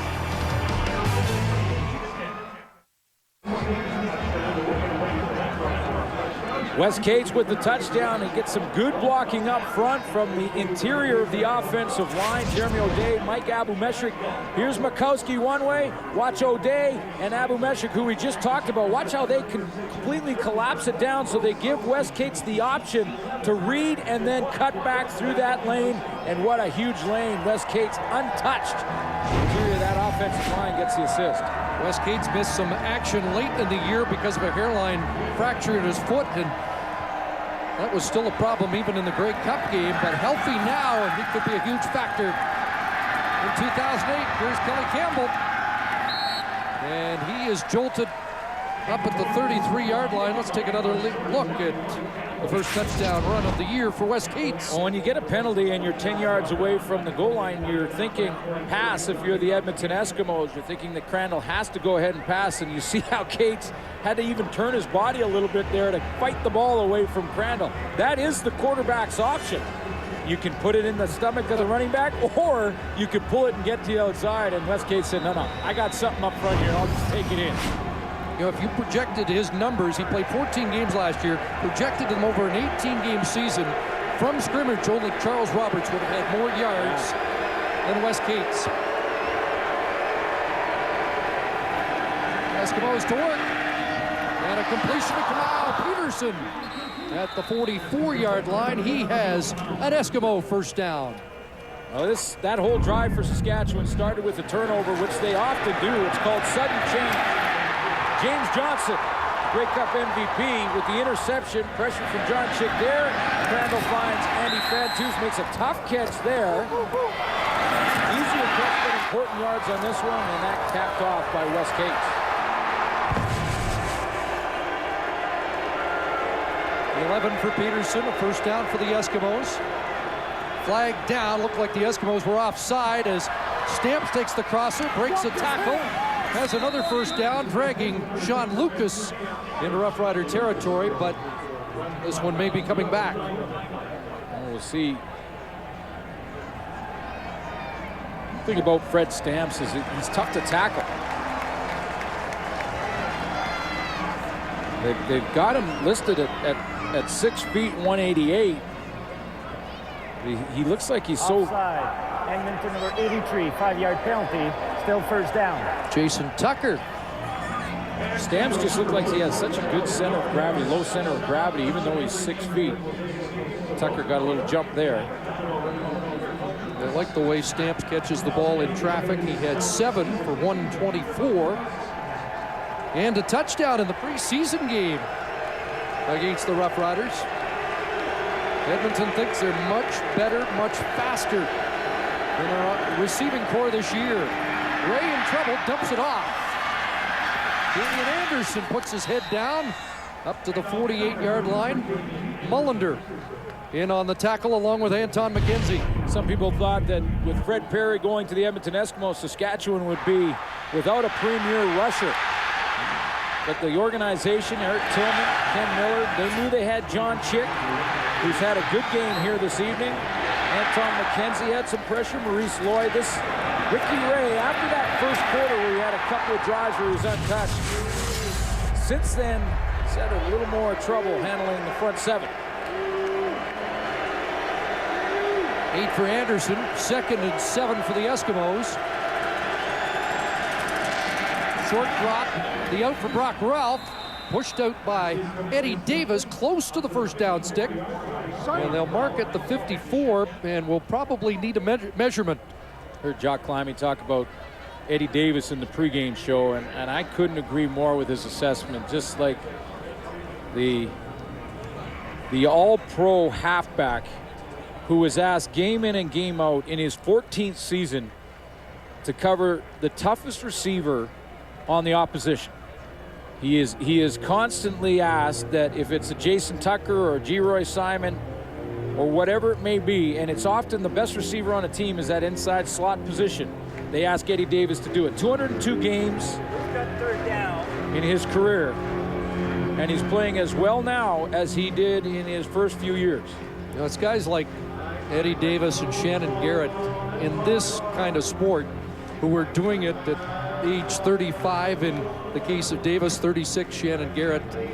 High collision sport with so much emphasis on speed, and these guys continue to get it done. A lot of hours of training in the off season, a lot of hours of making sure you're in the top shape that you can be, and as you get older that gets more and more difficult. But the two guys you mentioned, Shannon Garrett and Eddie Davis, boy, they are in top physical condition and playing at the top of their game late in their career. Andre Proulx showed you it's just inches to go, 3rd down. Ricky Ray stays in, and not much of a push there. Well, maybe on the second surge. He got it. You know, you talk about this Saskatchewan defensive line here too. John Chick's had a good game tonight.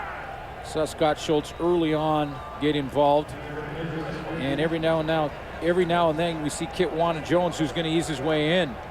There's the old swamp dog, Ron Este. Yeah, and then that's the coach of that group. And I want to throw in another name who's not dressed tonight, but he will be as the season goes on. That's Ronald Flemons, who's also part of the Kerry Joseph trade. And so if you put Glenn January, that left tackle who's putting together a great game tonight, and then Ronald Flemons gets in the lineup, can rotate with Kit Wana-Jones up on that defensive line. And you know, there's a lot of people that haven't seen maybe the big picture in this trade when you completely look at it. It's not as bad as people think for Saskatchewan, believe me.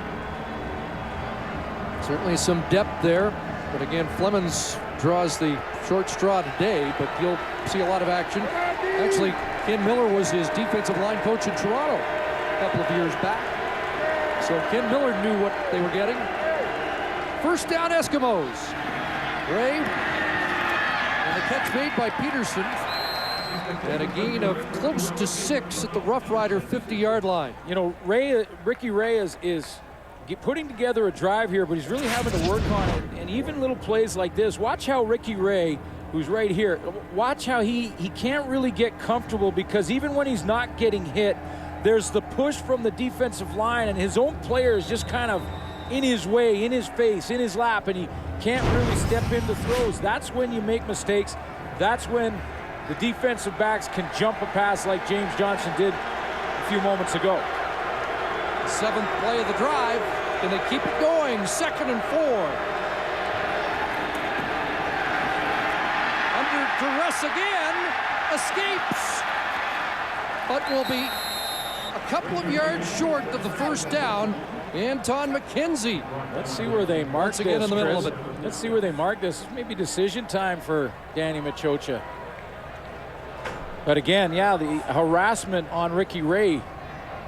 It's like it's just under 2 yards short. This time it was not just someone disrupting his throwing motion. This was full out pressure. Kitwana Jones cuts underneath. You also see Maurice Lloyd from the middle linebacker spot. Now he's just running for his life. The field goal unit comes on.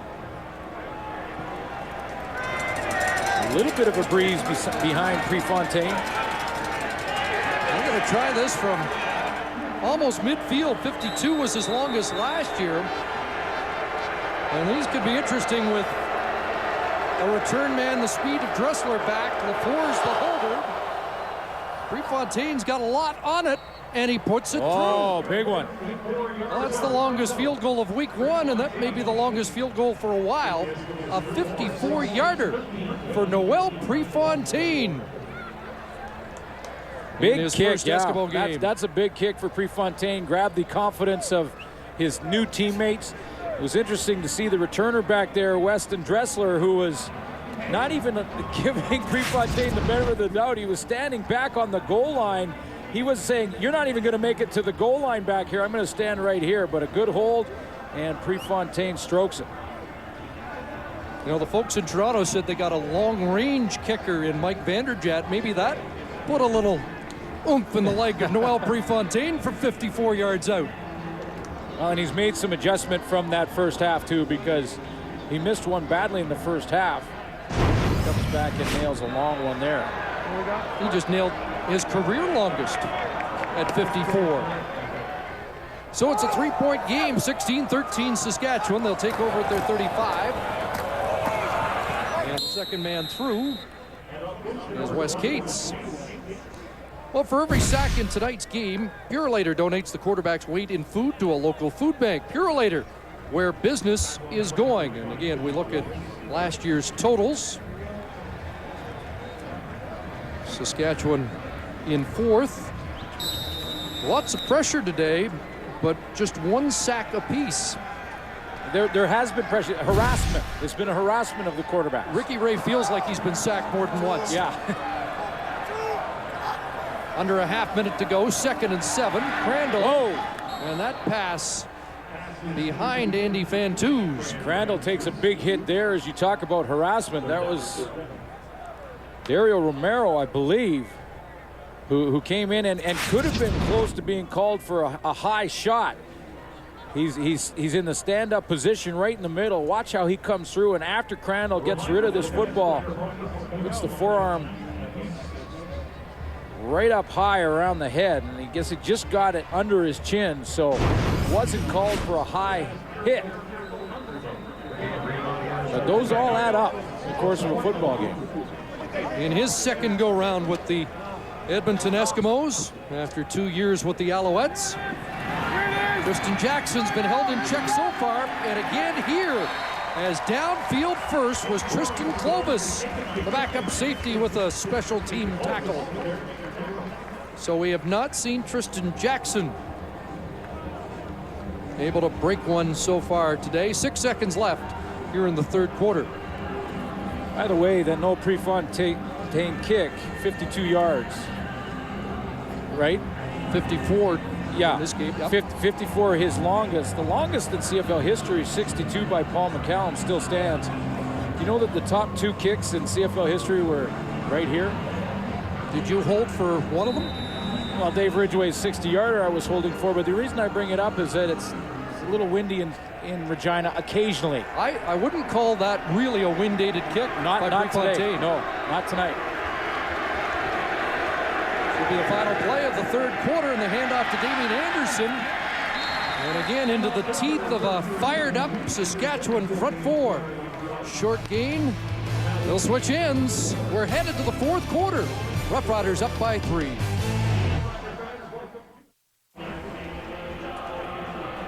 Stats after 3 quarters are brought to you by Tim Hortons. Always fresh, always. Look at the net yards for both teams, and they're putting the yards on the board. I mean, the yards are stacking up. Just a little bit of trouble for the offenses punching it in for majors.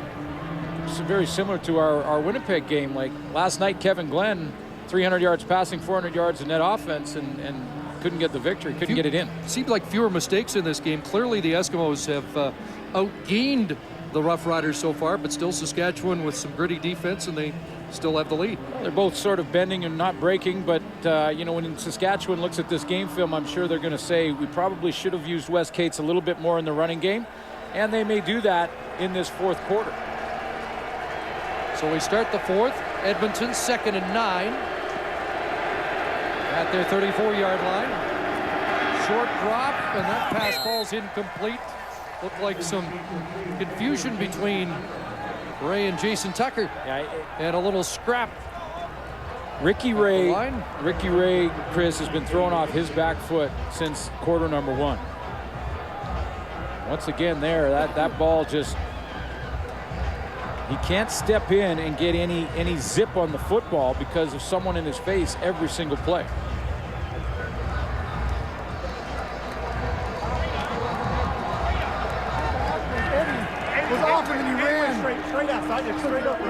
The last time we saw those two guys talk with the same jerseys on, they were winning championships.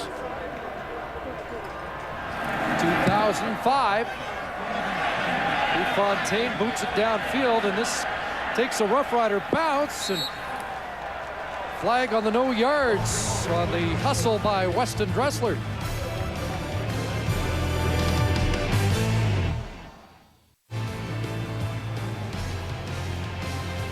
The CFL on TSN is brought to you in part by Future Shop. First minute of the fourth quarter. And the Rough Riders, after the 14-yard punt by Prefontaine, the guy that just kicked a 54-yard field goal, and a no yards gives Saskatchewan a start on the Edmonton side of half. Rolling right, Crandall was hit as he delivered it. It falls incomplete. And Jim Davis making his mark, the newcomer at defensive tackle alongside Dario Romero. Well, a little half roll for Marcus Crandall, and Davis gets penetration and just cuts the play off before it even gets a chance to develop, as he just cuts right through there. Mike Abumeshrik, who went down, just had problems trying to contain him at 6'4", 280, 276 to be exact. And now in this passing situation, Davis to the sidelines. Kenny Onatolo comes in. Extra linebacker. Eskimos showing blitz on 2nd and 10. Off the edge, picked up, and Crandall with the completion, but not much there for Cates out of the backfield. It'll be 3rd down. Yeah, the Edmonton Eskimos showing everybody on the line of scrimmage right across the board, and then it's up to the offense to figure out which one of the linemen lining up on the line. 1, 2, 3, 4, 5, 6, 7 on the line of scrimmage. And now what Edmonton is saying, we're not going to send them all, but you have to figure out which ones are going and which ones aren't. Either way, Crandall has more time than he thinks. He could probably look a little deeper down the field, but he saw all those guys on the line of scrimmage at the beginning and just got rid of the football, and of course Cates well short. So a good series for the Eskimo defense. Tristan Jackson awaiting Jamie Borum's kick. And this one will bounce into the end zone and out for a signal point. And that makes it a 4-point Saskatchewan lead on the 57-yard kick by Borum. Well, the free agent signing period begins Tuesday, and TSN has you covered. In-depth analysis and up-to-the-minute reports on all the signings from around the NHL. Free agent frenzy and live coverage begins on TSN, 5 o'clock Eastern, 2 p.m. Pacific.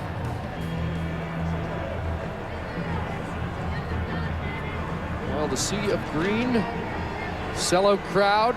That's become the norm here. They've already sold out Labor Day. That wasn't a happy clown, was it? It was a... He had the red nose, but a kind of an evil-looking clown. 4-point lead, so you have to be a little happy. They must be happy underneath there.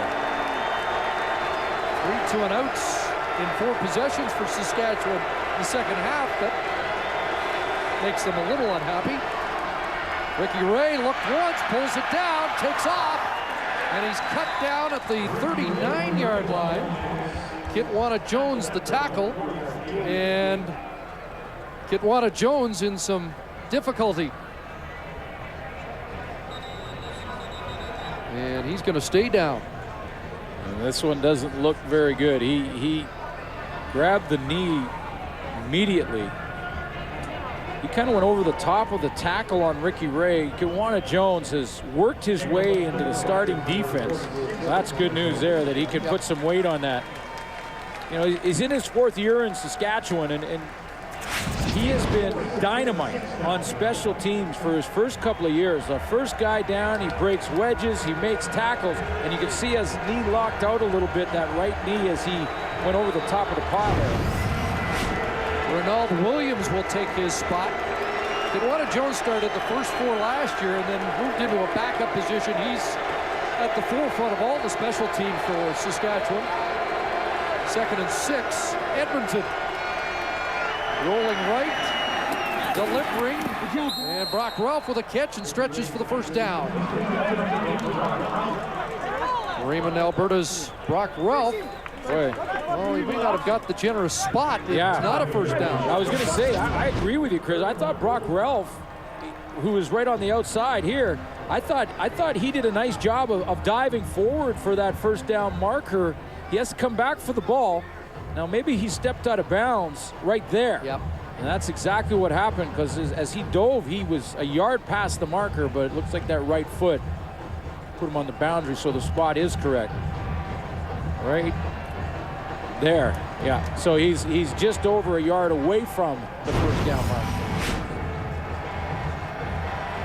And it's sorry, Chris, it's not a challengeable play anyway, unless it's 3rd down or on the goal line. 3rd and 1 from their 44. Took a while for Danny Machocha to make the decision that they're going to punt. There's lots and lots of time left in a 4-point football game. I would tend to agree with this decision. I know it's always tempting a yard away, but you have this much time, your defense is playing pretty well. And the last 3rd down gamble wasn't very decisive. That's a good kick by Prefontaine, backing Dressler up. And he's taken down at the 21. So Prefontaine bounces back with a 54-yard punt.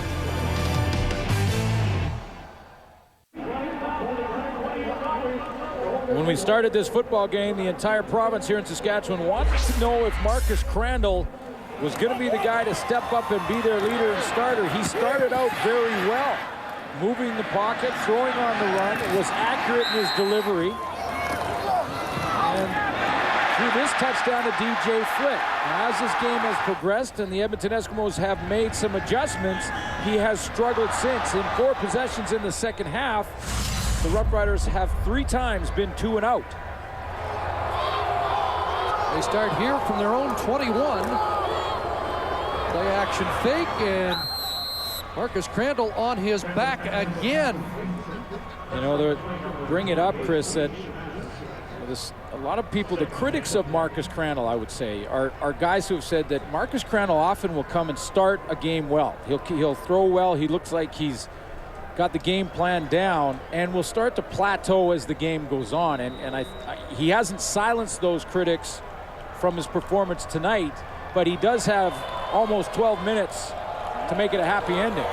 Also, a lot of critics wondered why he only played 1 half of the preseason. Did not play preseason game number 2. 2nd and 10, and puts this one up for Wes Cates. And he's got it, and the helmet went loose. Wes Cates with a terrific grab with Sadiq Shabazz hanging on. Well, I thought the ball came out, but it was actually his helmet that rolled off. To the left of your screen, Cates, with his great versatility, runs that corner route on Sadiq Shabazz, and I'll tell you what, that is as tough a catch you'll have to make out of the backfield. There's many receivers out there that would consider that a tough one. What a catch by Wes Cates, and there goes the helmet, and he hangs on the entire way. So Sid Crandall has a chance to get a happy ending. Well, how about Wes Cates helping him out towards that end? 37 yards. on the play of the day. Take the Gates, and Darius Bowman has it. He's jolted out by Keith Williams. Let's go back to that if we can. That is a spectacular catch for a tailback to come out of the backfield like that, and he really becomes a receiver in a corner route like that, and to be able to go back over his head, have the control with Sadiq Shabazz all over him, loses his helmet and still hangs on to the football. I mean, that's honor roll material right there. Well, we know he's a good receiver. 45 catches last year, but I don't think any as spectacular as that. 2nd and 3, flags fly. Crandall, crossing route, DJ Flick. Same play that scored the touchdown, but this time wrapped and tossed to the ground by the safety or rover, Jason Goss. We've seen a lot of this play, and I'll show you another reason why offenses like this play, because as Goss comes to make this tackle, and he makes a good one, if he doesn't get DJ Flick on this play, Flick picks up about 25 or 30 yards. It has the potential on a offside. Saskatchewan number 20, 5-yard penalty. Still 2nd down. Cates, the guilty party. This type of play has the potential for a big play, even though it's a real high percentage pass. Here comes DJ Flick along right across the short pass. Now look at that. Look at the open field right up here. If he makes one guy miss, Jason Goss, he's got 25, 30 yards. So after the penalty, it's 2nd and 8 from the Edmonton 50. Crandall with time, wide open. Darius Bowman, 1st down and much more. Finally dropped at the 29. But this is the guy who they think can help their offense, Alamat Dominguez, who's been helping mentor him until he's ready to go. Well, same sort of build as Matt Dominguez. Being 6'4", 219 pounds, right up there at the top of your screen. And if first impressions are anything, and they say they are, I'm impressed. Because you know why I like this? Bowman does not run out of bounds. Could have easily gone the other way and headed for the sideline. He came back into traffic. 1st down. Cates wrapped up and drilled Romero there with the goose. Augie Berenicia. Well, it's a big series for Edmonton because a major here puts them in a hole, and they need to 4-point game. Field goal doesn't hurt Rick Campbell's defense all that badly after a spectacular catch from Wes Cates.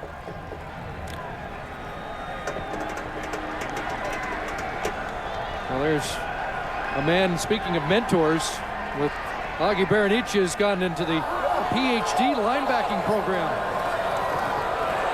There's Crandall with the throw incomplete, looking for Dressler.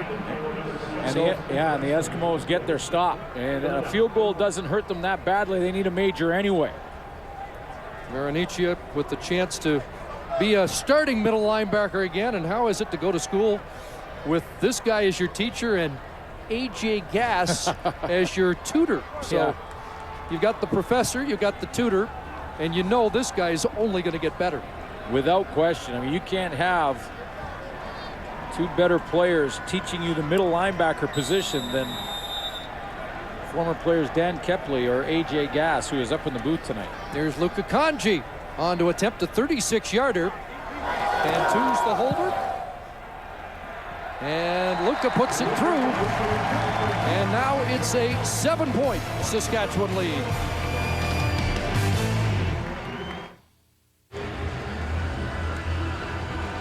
8:19 left, 4th quarter. Let's join Ray Morris. Riders quarterback Omar Morgan has taken a ton of ribbing from his mates in good nature about going to Edmonton for 2007 for the Grey Cup and then coming back in 2008. Of course, he was a member of the Riders in 06, left for the year and came back. But Morgan is returning the favor. He's taking it all in stride. He says, yes, he's disappointed not to win a ring, but every now and then when he sees someone around the dressing room, he'll hide him, maybe stick him under a chair in a locker, all in good fun. He'd like a ring, though, no doubt. 8-year veteran Omar Morgan, Ricky Ray on the run again. and incomplete. Actually, 8 years in Saskatchewan, 9th year for Omar Morgan in the CFL.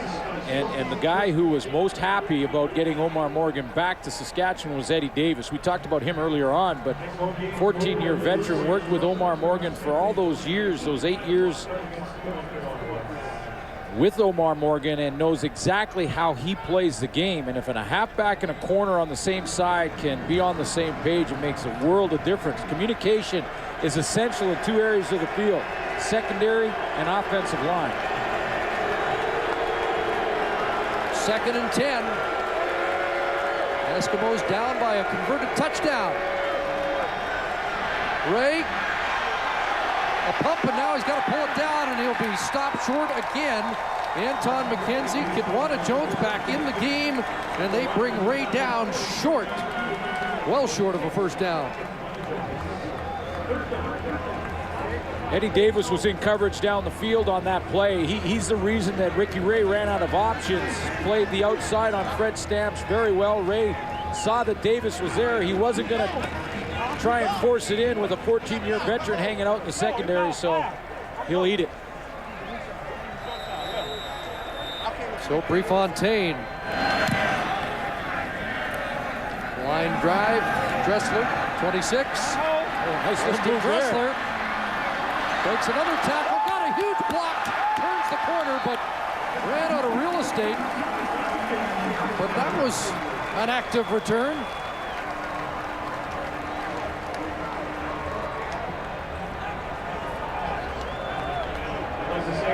Some nice little moves trying to get to the wall there on the outside as he tries to Somebody got in. blown up. Yeah, to the outside. I think it was Renault Williams with the block, number 48, right there. I didn't get the number that went down. It was Bertrand, Matthew Bertrand, who went down, and I don't think he got the number of the truck that hit him. But I'll tell him who it was. It was 48, Renault Williams. Saskatchewan has won 7 of their last 8 meetings against Edmonton here at Mosaic, trying to make it 8 of 9. A pump and go down the sidelines. Adarius Bowman is gone. Touchdown, Saskatchewan. A lot of short routes for Bowman, but the throw from Marcus Crandall is picture perfect because he doesn't put any air on it, and he puts it where it had to be, right in between defenders. It's going to be this type of route out here from Bowman where it's a double move route. Crandall's going to pump fake on the first move, and then he puts it on a rope in between the deep defender and the short defender. That's why Bowman has a chance to not only catch it, but make the inside move. Jordan Younger on the corner, all-Canadian. A couple of times when the Toronto Argonauts get scorched by the highly touted rookie Bowman. The extra point from Kanji, and it's a 2-touchdown lead for the defending Grey Cup champs. Well, Bowman's going to make the double move on the outside. He's right there. He's going to do the double move, and if this ball is thrown with air under it, there's that little stutter step. Now Younger's looking for help deep from Goss. Jason Goss cuts him off short because the ball is thrown on a rope. Bowman has a chance to make the move on Goss, trying to scramble to get up deep. Now watch Crandall. He puts air on that ball, too much more air, and that play doesn't work. Jason Goss gets there. Bowman has a chance to catch it, make a move on Goss, and outrun Jordan Younger to the end zone. That's the accuracy that the organization here in Saskatchewan has been talking about with Marcus Crandall. He has that ability to hit a receiver in stride like that. A perfect throw to Bowman. 20 touchdowns in his last 2 years at Oklahoma State. And you wanted to see Marcus Crandall finish strong. And he just did. 6:44 to go, and these Rough Rider fans starting to celebrate. There still is a lot of time left on the clock in just under 7 minutes, but well, they talked about the speed upgrade in Edmonton. There is that in Saskatchewan as well with Dressler and Bowman. And here's a speedster, Kelly Campbell, trying to get something done for the Eskimos. And he was slowed up by Gene Patrick and then finished off. Tonight's game story is brought to you by MGD, nothing to hide. Rick Bowman in his first game in the Canadian Football League. Flick and Bowman now have TD catches. Crandall has 2 and 2. Ricky Ray is moving the ball, but hasn't been able to punch it in when he's had opportunities. But Darius Bowman, first impressions, pretty good. Good size. He'll take it inside, take the hit, and we just saw his breakaway speed.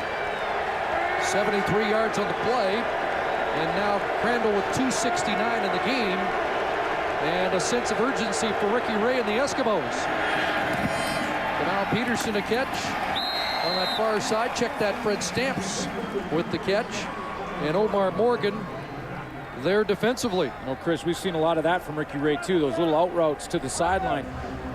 That's where Bowman for Saskatchewan just ran the double move. The problem for Ricky Ray is he hasn't had enough time to make a double move and a pump fake. He's been has had a defensive lineman in his face for the most part and has had to throw from his back feet. You need a little more time for your receiver to be able to make 2 cuts like that. 8 for Stamps, 2nd and 2. Anderson spun off first contact, but won't get back to the line of scrimmage. John Chick's been a force. And it's a loss of 1. And the Riders are bringing a lot of folks up in the pit. You don't see them right here. You see the 4, but just behind them at about 3 yards, you're going to see a whole bunch, including safety Scott Gordon. There's Sean Lucas, Anton McKenzie. They had 8 up in the box. John Chick led the way. Marcus Adams made the first contact and helped slow him up. The guy they called Chunky also lost weight. I don't know if you can call him Chunky anymore. Off the foot to Prefontaine to Weston Dressler. To the 45, 10 on the return before he's hit by a swarm of Eskimos. Kenny Anatolo down there quickly. 5:11 to go. That's the 4th straight punt for the Eskimos. And Marcus Crandall's got some breathing room and a few more fans on the bandwagon. Well, yeah, and he will silence the critics one by one with throws like he just made to Darius Bowman. And 5:11 away for a perfect sweep by the rookie head coaches in week 1. Yeah, and what he has to look for now, Ken Miller's squad offensively, is a field goal. A field goal makes it a 3-score game. He doesn't necessarily have to press and look for the end zone again, although that's always the ultimate goal.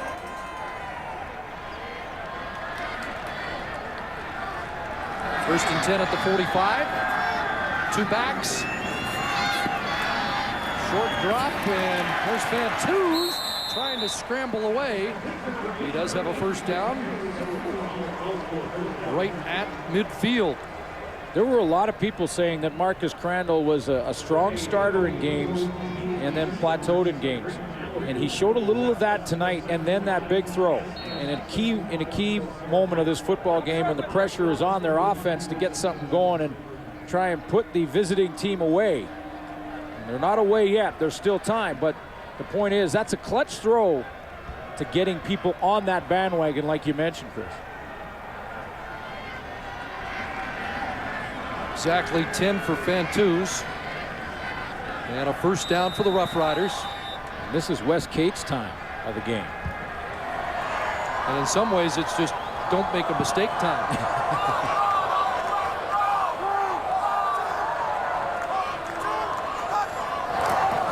Cates. And he gets 3. Yeah, that's the tough one. That's it's kind of like you've heard people say, don't play to not get injured. Yeah. You know, because if you play to not get injured, you're playing tentatively, and then you're going to get injured. And you also don't want to play to not lose. So there's a very fine line between being too aggressive and then coming up with a big mistake and playing not to lose and allowing the other team to grab some momentum, because in the Canadian Football League, you could score 3 times in 2 minutes. Saw Cates' numbers, not spectacular on the ground, but he did make that one circus catch. As good as it gets there. 2nd and 7. Eskimos need a stop here. And it's Cates again off the right side. Broke a tackle. Gets the first down and then lost the ball, but the whistle has sounded. It looks like he's going to get a decent spot for Rider fans as well. I think he got it stretching out. We'll see where they do put it. But the extra effort gets the first. And you're right, it is Wes Cates' time.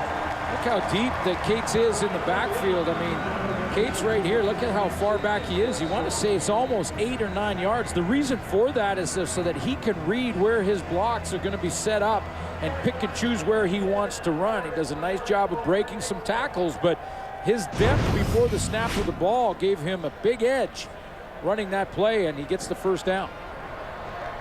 Wes Cates in 14 games last year was 4th in the CFL rushing, behind Joe Smith, Charles Roberts, and Joffrey Reynolds.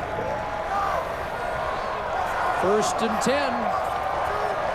Backs in the eye, 2nd man through Cates, and bounced off the initial surge, and now he takes off inside the 20, his biggest run of the game, and more nails in the coffin. Celebration on here at Mosaic. The 3-minute warning given to the benches.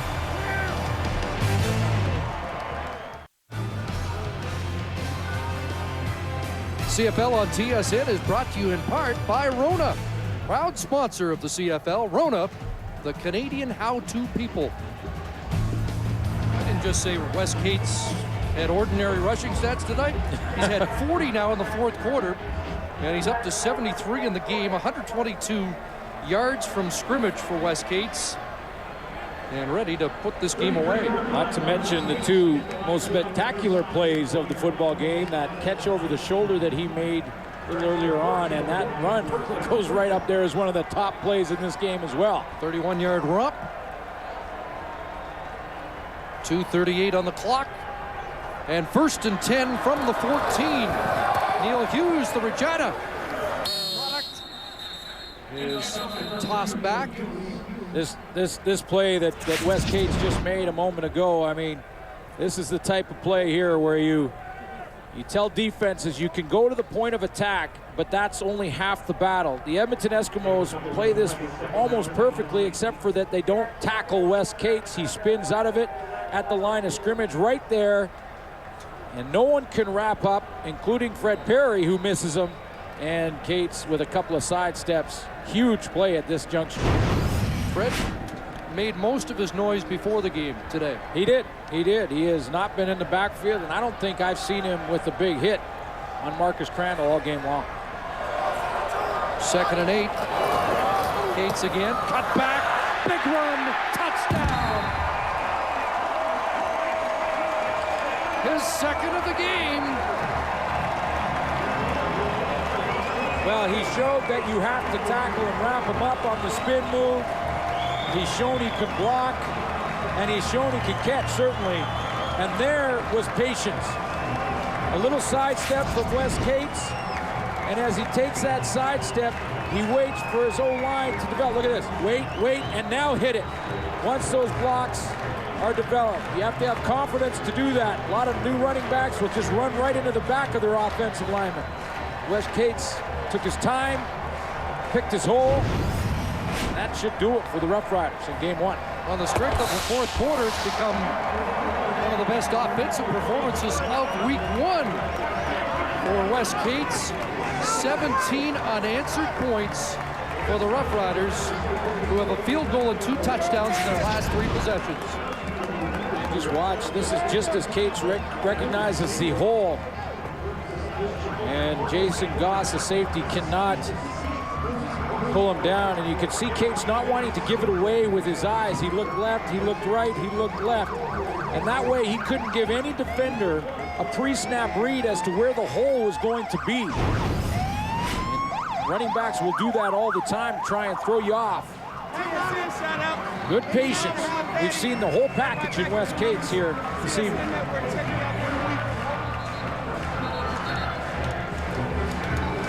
The defending champion mascot celebrating, relishing. And look at that Grey Cup ring. That's bigger than Sooners from '89. 6 plays, 65 yards, and it was almost all West Cates. Saskatchewan Roughriders traded away the outstanding player. Canadian Football League in 2007. They traded away Reggie Hunt. They got rid of Fred Perry. And a lot of people thought, that is it. From the penthouse to the outhouse from this team. I don't know. You can't count them out. Come in here and win game 1. Here's Kelly Campbell on the return. And Campbell out around the 30-yard line for the Edmonton Eskimos, who have been better today until the last few minutes. But this is very much a similar story to last year when they were outscored 139-60 in the fourth quarter, and in 4 games against Saskatchewan outscored 37-5 in the fourth quarter. Ricky Ray's day is done. You see the numbers, and Stefan LaFours will come in to finish up for the Eskimos. No designated number 2, Glenn, for Edmonton. Situational, says Danny Machocha, when he'll use LaFours or Moss second coming off the bench. The left-hander finds Jason Tucker, who was drilled by Anton McKenzie. He took a lot of criticism, but Eric Tillman, who made a lot of those deals here in Saskatchewan, talking to President Jim Hobson, I should say, at the right beside him to his left, and Tillman was criticized many times about those moves. And this is just one game, the beginning of the season, but it was an impressive outing from a football team that was supposed to be terrible coming off their Grey Cup year with what has happened in the offseason, and they're certainly not that. And the core of this team is in place. Their defense has played very well. They still have Ken Miller, who called the plays last year, calling the plays again with Paul LaPolice. The way the rookie head coaches have done it this week, I wouldn't want to be one of the veteran head coaches. Well, they've snatched the pebble. That's way back. That's a reference to the Kung Fu Kid or whatever that show was. Sorry. Karate Kid. Karate Kid, yeah. Here's LaFours with Kitwana Jones in pursuit, and Stefan LaFours gets a little taste of what Ricky Ray's been experiencing today. This, by the way, will be the 7th consecutive regular season loss for Edmonton, who finished 0 for their last 6 last year, including 5 in a row without Ricky Ray. Yeah, the Vice Titans in Edmonton. And the entire organization, as the quarterback goes, the head coach goes, and so on. The Saskatchewan team is better than a lot of people think. And, you know, one of the key guys, I mentioned it right off the top, is Wes Cates. And he finished it off. But we talked off the top about his versatility. First of all, there's the block for Wes Cates right there. That's the first touchdown, helping out DJ Flick. How about that catch? So he can block, catch, and oh yeah, as the running back, he can do that too. That's the versatility that he brings to the table. And I guarantee you're going to start to see more and more of him as this season goes on. And why not? I mean, he can be a 25 to 30 touch football player on this offense. Another standing ovation. They came onto the field to a standing ovation, getting another one here. 3rd down for Edmonton. LaFours trying to keep it going, and this one dropped. Scott Gordon missed an opportunity for an easy pick, but it's a turnover on downs, which probably is better, except if you're Scott Gordon. And there's the Gatorade shower for another winning coaching debut. The clean sweep in week 1 for the rookie coaches in the Canadian Football League. Congratulations to all of them. There's Matt Dominguez, who will be back in the lineup. That's another weapon Saskatchewan has that's not on the field, but will be soon. And a sellout at Mosaic Stadium. 22,000 season tickets sold this year for the Saskatchewan Roughriders. That is a record for this franchise. And Giles gets a chance to play for Marcus Crandall. And I think they'll let Crandall start next week. Yeah, I think that's pretty much guaranteed. A happy ending for Marcus Crandall. Stephen Giles into the game, the former Eskimo, to clean it up, and Neil Hughes getting a shot. And it's now time for the TSN turning point.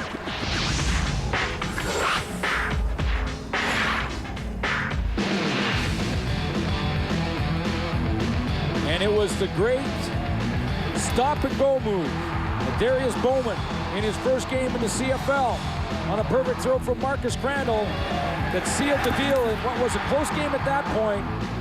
Bowman ran away with it. The TSN Turning Point brought to you by the 2008 GMC Sierra Professional Grade. Second and a yard after Neil Hughes had 9, and he has the first down. The Edmonton Eskimos coming in, they were very confident, and this is one game. It's a game that was important for Danny Machocha. He knows the pressure that's on him this year. His offensive line was an area that he has improved. He's improved the depth. Now they lose Dan Comiskey. We'll see how long he is out. That one hurts, and that was early on in the game. Still has to be some concerns, although Jim Davis played pretty well. Dario Romero, not bad, but some concerns with that defensive line and whether or not they're getting enough pressure on the quarterback as this season goes into week 2. They have Calgary next, and we saw what they did Thursday night. Fumble. And the Eskimos get on it. Cates with some trouble on that handoff. And they'll continue the fight for it. By the way, Wes Cates, 2 rushing touchdowns. The only other game he scored 2 rushing touchdowns was his debut in Saskatchewan, and right from the get-go, they knew they had a keeper. In fact, Eric Tillman has said that was his best deal. Yeah, and that's no slight to Rob Lazio, who went the other way in that trade to the Calgary Stampeders. Rob Lazio is now the starting center there and playing very well, but he's a versatile running back, and some people criticize the move early on because Lazio is a Canadian. You get a Canadian for an American, and the team that gets the Canadian is usually considered the winner of that trade, but I don't think anyone can say that Eric Tillman lost the trade when they got Wes Cates.